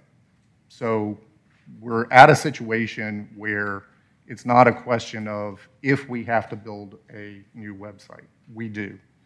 It's a matter of what types of add-on services we may want to have. Do we want to have a very basic website, or do we want to have one that offers a variety of services that people have come to expect with sites? Chatbots, AI augmentation, and also the ability to meet new requirements, emerging requirements with respect to ADA accessibility and Web 2.0 and 2.1 requirements that are coming down from the federal government that we have to meet by April of 2026. What we have brought to you tonight following an RFP process is a recommendation that would have us utilize the services of Civic Plus. If Civic Plus sounds familiar to you, we currently utilize them for a variety of other products, including the Civic Clerk platform that is our agenda management system, C-Click Fix, our CRM system, and MuniCode, which provides our UDC and city code accessibility to the public. We are recommending that we go beyond a basic website. You may recall, those of you who were on council 4 years ago now, when this capital item was first approved, what was approved was an initiative for a complete communication package that included web services, web hosting, form systems, certain automations within the system, ADA compliance, and also a mass notification system. A mass notification system performs two functions. The first function is public safety related. It would allow us to actually geofence any area of the city or the city in its entirety and push messages out to mobile devices of a public safety nature. Now, it's limited to public safety under Georgia code, but a great example of how we could use this happened just a week or so ago when we had the lockdown of one of our schools. We could have been pushing information out pretty heavily at that time and reaching everyone. The second type of use for the mass notification system is subscription-based. And this gets into things like we can automate based on the headless content management system we want to use. We can automate notifications to go out to the public for things like, hey, here's events that are going to be happening in the city over the next 2 weeks. If you subscribe to that particular notification, you would receive it. Here's a new public hearing item that has just been entered into the system if you have interest in that. News items as they're added to the website, et cetera. That's subscription-based. That is a service that is becoming a little more typical in government websites. And for those of you who remember when we had, for a little bit of time, a mobile app, that was the one element of the mobile app that people really had demand for. So we're asking that we move forward with a complete package along those lines, awarding a contract to Civic Plus in an amount of $113,372.55. That is under the original budget for this item. And it does include design, hosting, and the various options that I've discussed tonight. I can continue to go on about this if you'd like, but it is a long meeting, so I would prefer to turn it over for questions. Mr. Montgomery is here, our IT director. If we start to get too technical, I may request his assistance.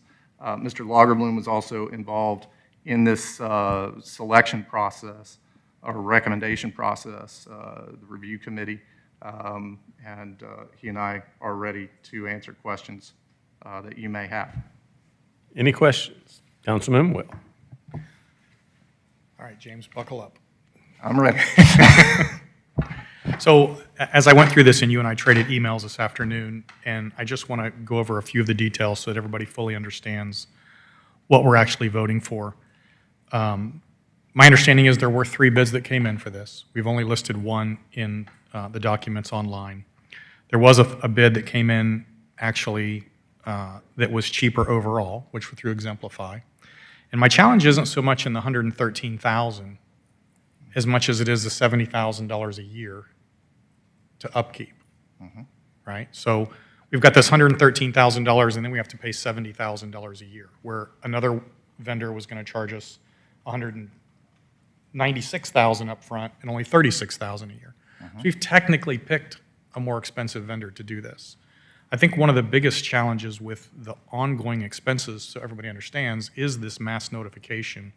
And I think it's one of the things we should decide as a council if it's something that we think is valid. So this mass notification alone is $26,000 up front and $25,000 a year. $22,000 up front, $23,000 a year, right?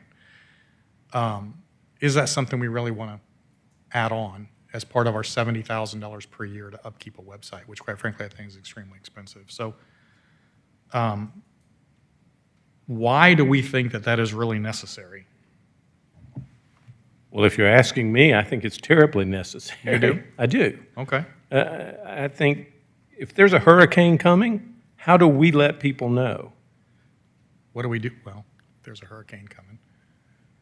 A hurricane, a tornado, a tornado that pops up where it's been, okay, there's a wide path of 100 miles that it could be, and then we see it's coming this way. I think, God forbid, there's ever a shooting event. I think being able to communicate with our residents directly in time-sensitive manner. So let me ask the question: how do we communicate with them? Do we have everybody's phone number and we're just sending a message out to everybody? No, sir. Today, if we had something like that, we're very reliant on social media, very reliant. We do have a reverse phone system. I'm glancing back at Director Robison. There is a reverse phone system that can be utilized. That system has not been utilized in years. But how would this work? So this actually works based on, we would have a standard geofence that's set up, right? So basically, you go into the system, you put the city boundaries in, okay? Now you've got the entire city geofenced. And so if we had a large-scale event or something that we needed to get out to the entire city during incident response, every mobile device within that geofence, we can push a notification to. It basically, the cellular system says, hey, inside this fence, I see your phone, you're getting a message. So we have access to everybody's phone number, and we can send them a message. Okay, Adam can't explain it. Okay. I don't think we have their phone numbers. Yeah, we don't have to have the phone numbers. It's geographically based. How are we mass notifying them? Isn't through their phone? It pings any mobile phone within the geo. That's my question.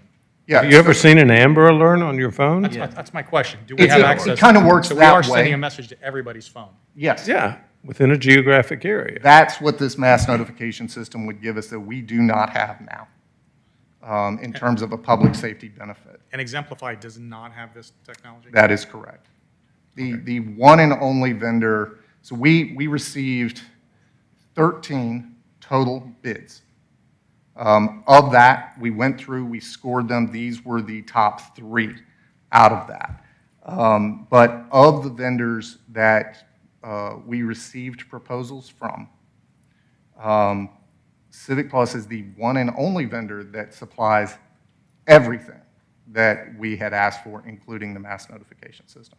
There are other companies out there that do a lot of this. They chose not to propose. Okay. Director Robinson, do you have any thoughts on the value of that?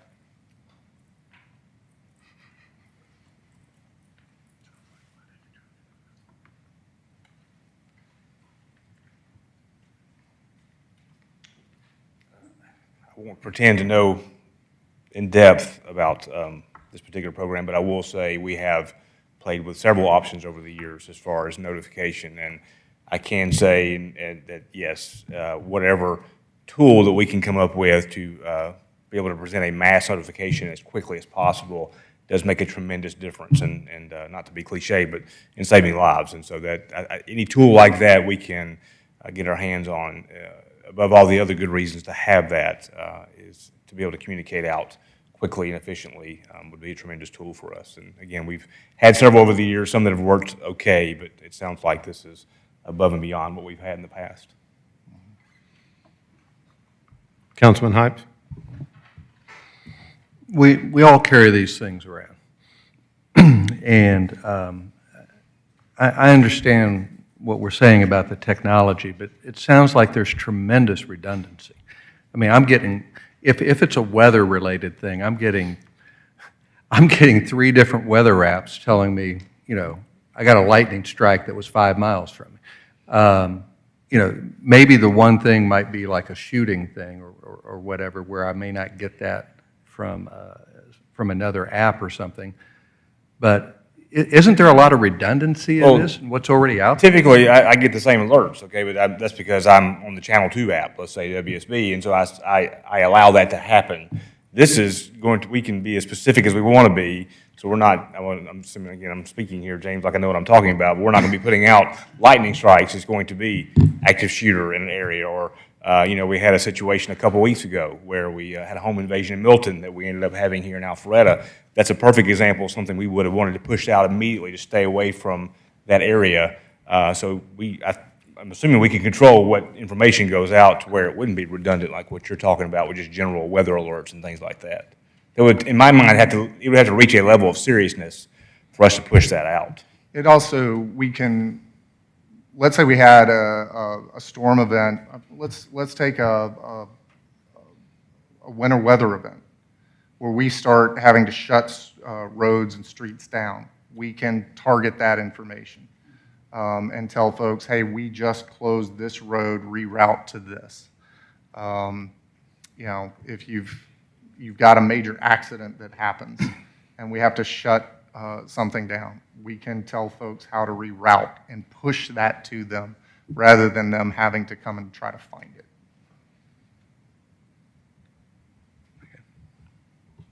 Councilman Mitchell. Thank you. We've been talking about upgrading our website in a significant way for over 10 years. And this is very specific to the Alpharetta region. We can't rely on WSB to put something on the air, whether it be on the television or whatever, and depend on that to communicate with our citizens who are actually in their car. But we can depend on this because everybody does have it. And I think about when the bridge collapsed, when we had a pipe that failed.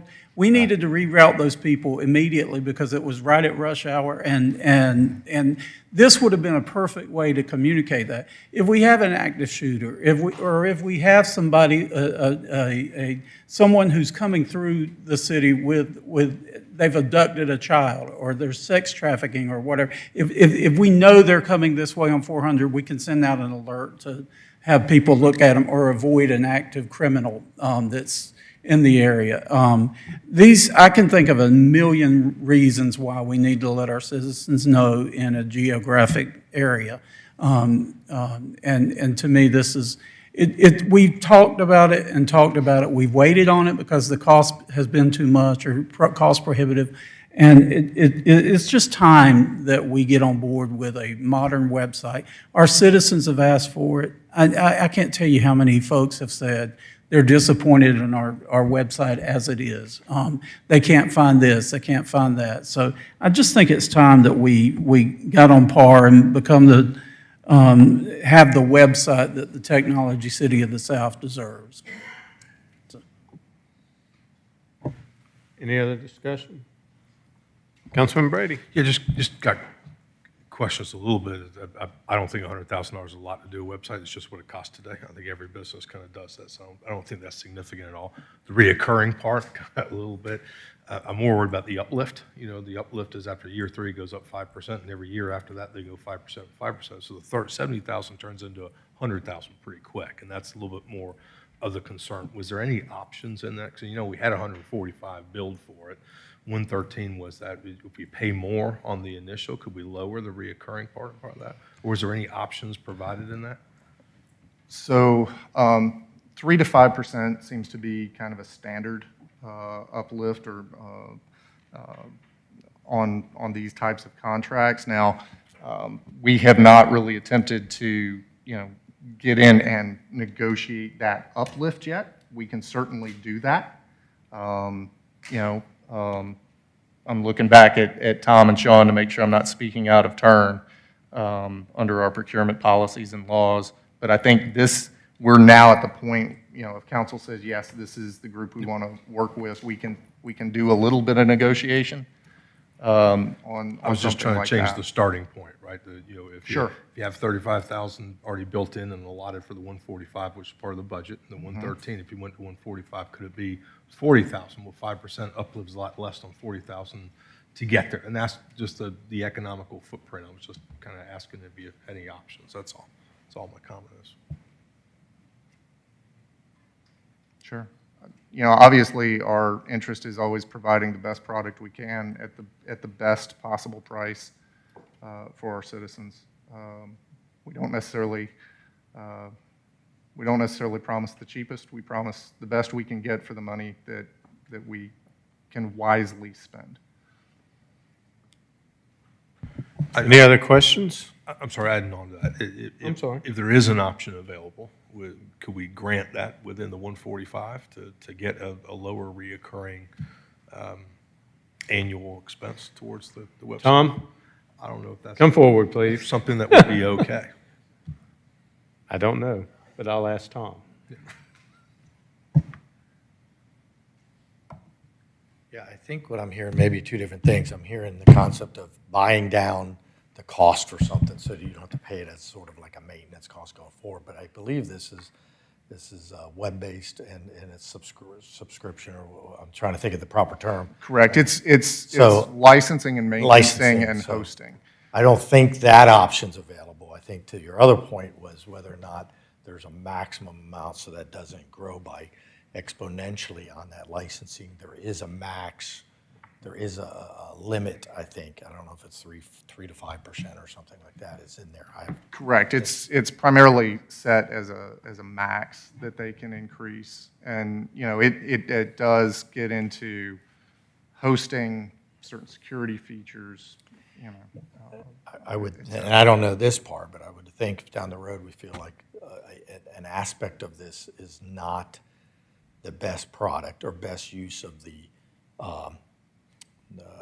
push out that we talked about earlier, that you were talking about, or if that option wasn't available. I'm not sure of this, but it could be where those licensings or a piece of that down the road, that annual cost wouldn't be necessary if we turned it off, so to speak.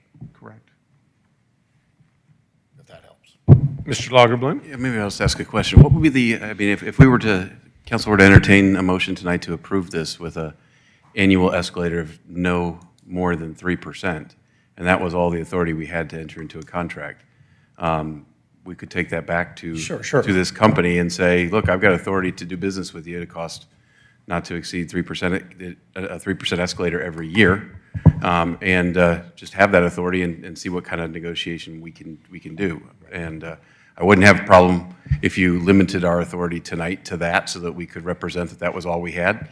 And if it doesn't work, then we'll come back to you and tell you that we weren't able to get it done, and then we can make a further decision as to whether or not we want to make a further investment with this particular firm or if we want to look towards moving to number 2. Did you hear what? Okay, I kind of wanted to give him, so ask your question. Okay, well, it's more of a discussion point, I guess, so it's not really a question. What we don't see in this is that when we look at the competition, the other people that bid, for instance, we talk about this 70,000 reoccurring, Exemplify was only 36. So not only are we paying this extra 34,000 plus we've got the 5%, that's the problem I've got with this contract. I think that 36, and I could be wrong, again, they didn't have the other, lack of words here, because I'm a legacy guy, they didn't have these other modules at all. So that differential would be there as well, because you're paying for licensing related to those aspects that are in your product as well. Mass notification, which was 22 of the 70. Correct. So, but they did have the rest of the modules, is my understanding. They didn't necessarily have all the rest of the modules, and that's what makes doing reviews of things like this a little challenging. Exemplify could provide us with form automation. They did not have the audio eye tool that crawls the website to look for potential accessibility issues or conflicts. They did not have the mass notification, and while they said that they could create some of the other tools, it was not something that they had ready in their shop, so they could not guarantee a price on those things. So, if you look at what they're providing, right? They're basically saying, we're going to build you a website, we'll host it for you, but you're on your own. Whereas, the other two, it's an ongoing, we're continuing to provide these services. And with Civic Plus, you've got these options that the others don't provide. Are we at a point where we can call for a motion? All right. Mr. Shapiro, do you have any public comment card? We do not for this item, Mr. Mayor. However, if you'd like to come forward and speak, now's your chance. Seeing none, we'll close public comment. I'll call for a motion. Mr. Mayor, I'd like to make a motion that we approve the proposal 24-116 city web design, development, and hosting in an amount not to exceed $113,372.55, and with the authorization of the mayor to execute all necessary documents. And as another aspect to this motion is that we would approach the vendor with an amount not to exceed 3% of an escalator annually. Have a motion by Councilman Mitchell. Do we have a second? I'll second that motion. Any discussion? Councilman Hypes. My difficulty with the agenda item is the carrying costs, not the one-time costs. And then secondly, it's an up and down vote on this one project versus a series of proposals where council could evaluate side-by-side proposals. And whether we should have workshopped this, I can't answer that. But decisions have been made for an up and down vote on this one where there were other alternatives where we could weigh in and have discussion, and those are my concerns. Any other discussion? All those in favor of the motion to approve, please vote yes. Otherwise, vote accordingly.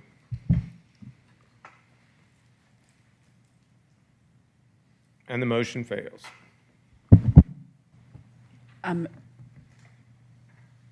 Mr. Mayor, at this point, we'll need another motion that does pass. Correct? I don't think we're going to achieve one tonight. So if you want, You could do a motion to deny or not to approve the RFP, but in this instance, I don't think it's necessary that you have a second motion. I don't either. I don't think we're going to get a second motion that's going to pass.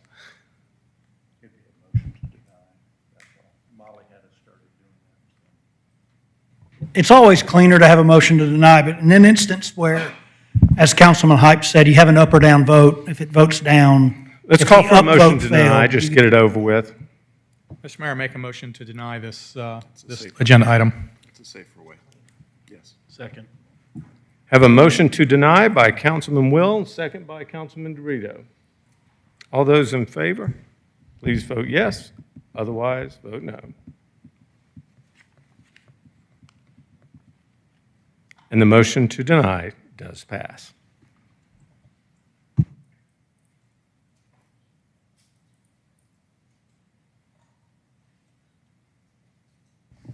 Next item up is the invitation to bid, 24-06 Harris Road Drainage Improvements.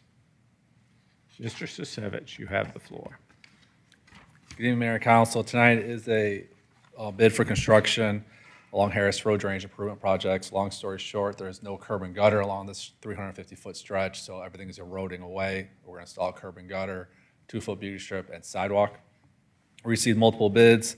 Extremely tight was the bids, $640 separated the top two bidders, or the lowest two bidders. R and B Development was the low bidder at $122,595. Thank you, sir. Any questions for Director Sisevich? Seeing none, Ms. Shapiro, do we have any public comment cards? We do not, Mr. Mayor. However, if you'd like to come forward, now's your chance. Seeing none, we'll close public comment. I have a motion from council. Yes, Mayor, move to approve the award of a contract for invitation to bid 24-016 for Harris Road drainage improvements to R&B Developer, Inc., with funding in the amount of not to exceed $122,595 and authorize the mayor to execute all necessary documents. Do we have a second? Second. Motion by Councilman Dorito, second by Councilman Brady. Any discussion? All those in favor of the motion to approve, please vote yes, otherwise vote accordingly. And it does pass unanimously. Thank you, Mayor Council. Thank you, Pete.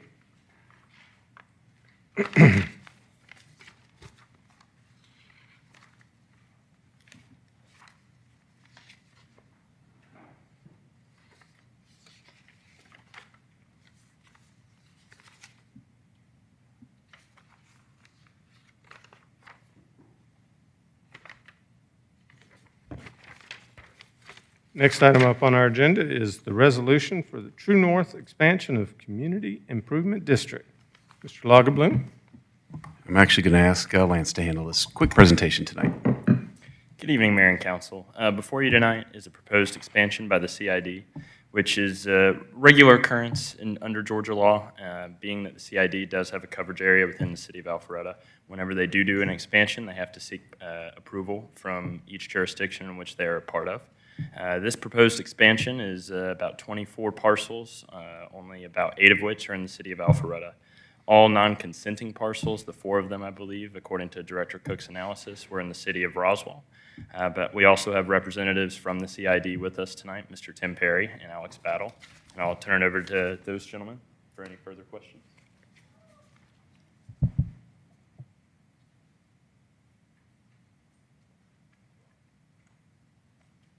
Good evening, Mayor and Council. Just coming before you to ask you all to approve our expansion for 2024.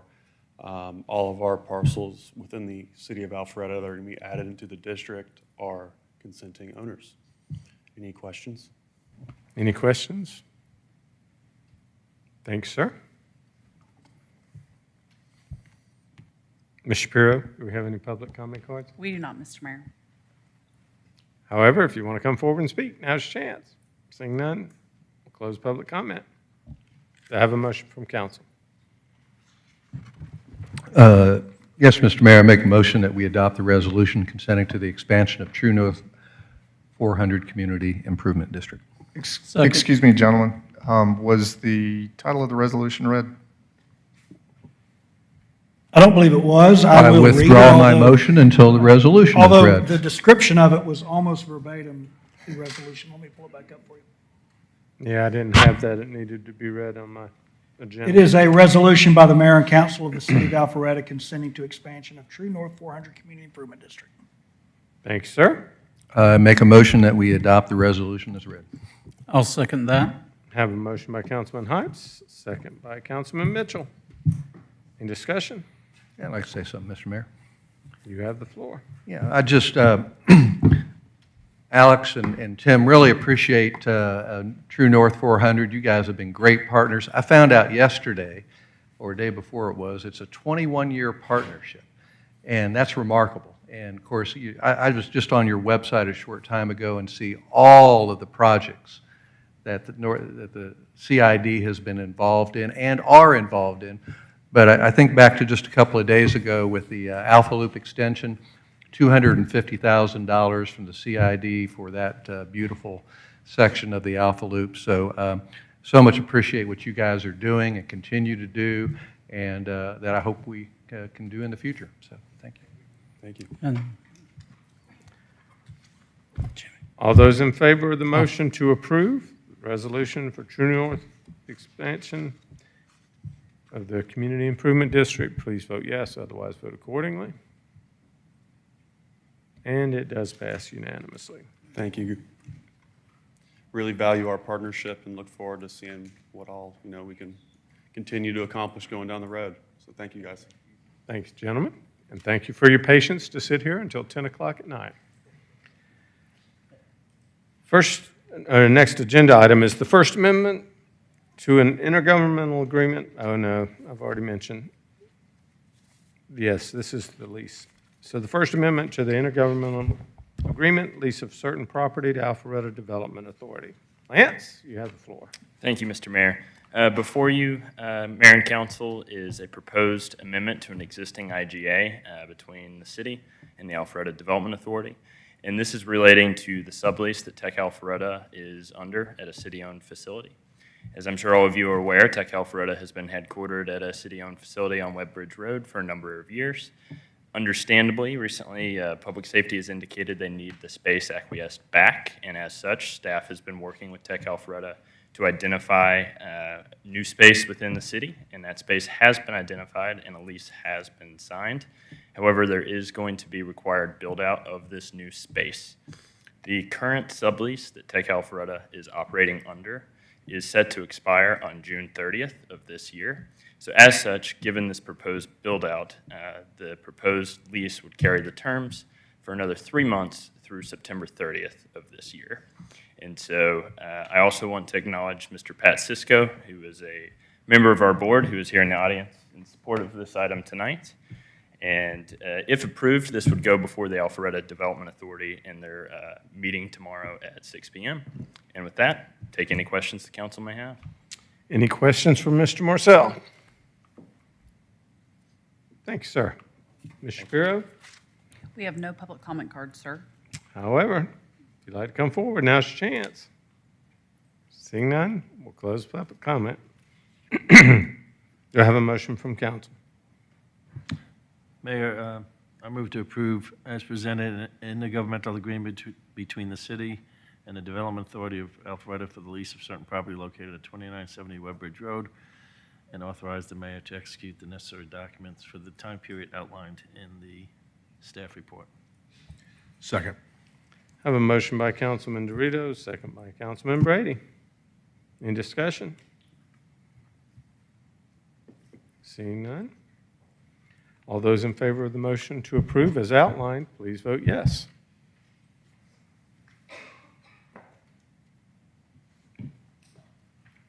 And it does pass unanimously. Next up was the item that I had mentioned at the beginning of the meeting that had been removed. We'll take that up at a later time. So the next item we'll take up will be the Memorandum of Understanding, Senior Services North Fulton. Director Rogers, you have the floor. Thank you, Mr. Mayor. Good evening, City Council. We are here tonight seeking approval for a memorandum of understanding between the City of Alpharetta and Senior Services of North Fulton for the use of what is referred to as the social hall and the kitchen at the Crabapple Government Center. This particular relationship has been going on for 27 years, where Senior Services of North Fulton, which is a nonprofit human services organization, provides meals and Meals on Wheels out of that facility for seniors in and around our area. We've had no issues with them. They're a good partner for us, and we would recommend approval of this MOU. Be glad to answer any questions you may have. Any questions for Director Rogers? Thank you, sir. Thank you. Ms. Shapiro? We have no comment cards, sir. But if you want to come forward and speak, now's your chance. Seeing none, close public comment. Do I have a motion from council? Yes, Mayor, I make a motion to approve the memorandum of understanding between Senior Services North Fulton and City of Alpharetta for use of the Crabapple Government Center as set forth in the agenda packet, and to authorize the mayor to execute all necessary documents. Second. I have a motion by Councilman Hypes, second by Councilman Mitchell. Any discussion? All those in favor of the motion to approve, please vote yes. And it does pass unanimously. Last item on our agenda is PH-24-11 Unified Development Code Text Amendments Exceptions. Mr. Mayor, this This is is an second ordinance reading. by the mayor and council of the city of Alpharetta, Georgia, to amend Article 4 of the Unified Development Code of the city of Alpharetta, Georgia, to amend regulations pertaining to exceptions, to repeal conflicting ordinances, and for other purposes. Do we have any questions for our city attorney on this item? Ms. Shapiro, do you have any public comment cards? We do not, Mr. Mayor. However, now's your last chance. Seeing none, we'll close public comment. Do I have a motion from council?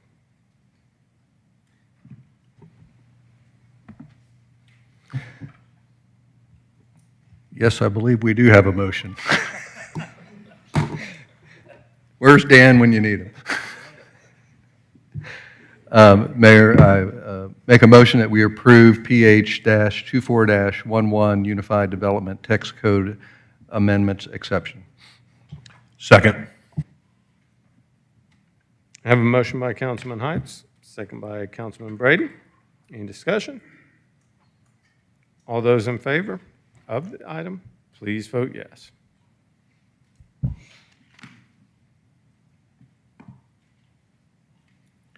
And the item does pass unanimously. Ms. Shapiro, that wraps up our printed agenda. Do we have any public comment cards? I do have one, but I believe that the guest has left for Dina Beasley, but I don't see her in the room at this time, Mr. Mayor. Okay. Any reports? Councilman Mitchell. I'll make it short. I just want to thank the Alpha Loop Foundation for the incredible, I don't want to rob your thunder there, but the incredible grand opening of the Alpha Loop. And it was just seeing all the kids. They did a wonderful job. Karen, Richard, and John Goss, and Kathy's cook's name was not mentioned over the weekend, but, you know, I think you'll agree, we wouldn't have the Alpha Loop if she hadn't pushed forward as much as she has with corporations and things like that. But and also the staff that was there, that was able to be there. But it was an incredible time, and so many food trucks, and seeing the kids out there playing on the loop was just, it made it all worthwhile. And what we're doing out there is pretty phenomenal as a city. So, thank you. Thanks, sir. Any other reports?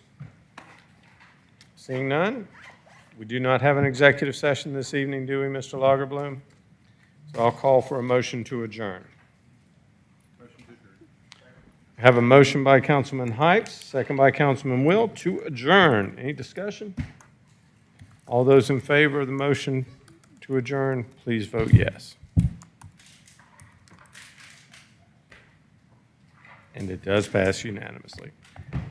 Thank you, ladies and gentlemen. See you next time. Gentlemen, there are quite a few documents over here by the bulletproof window for you to sign. What was wrong? Thank you, Tim. Hey, Tim, thanks. Just a long meeting, man. I know.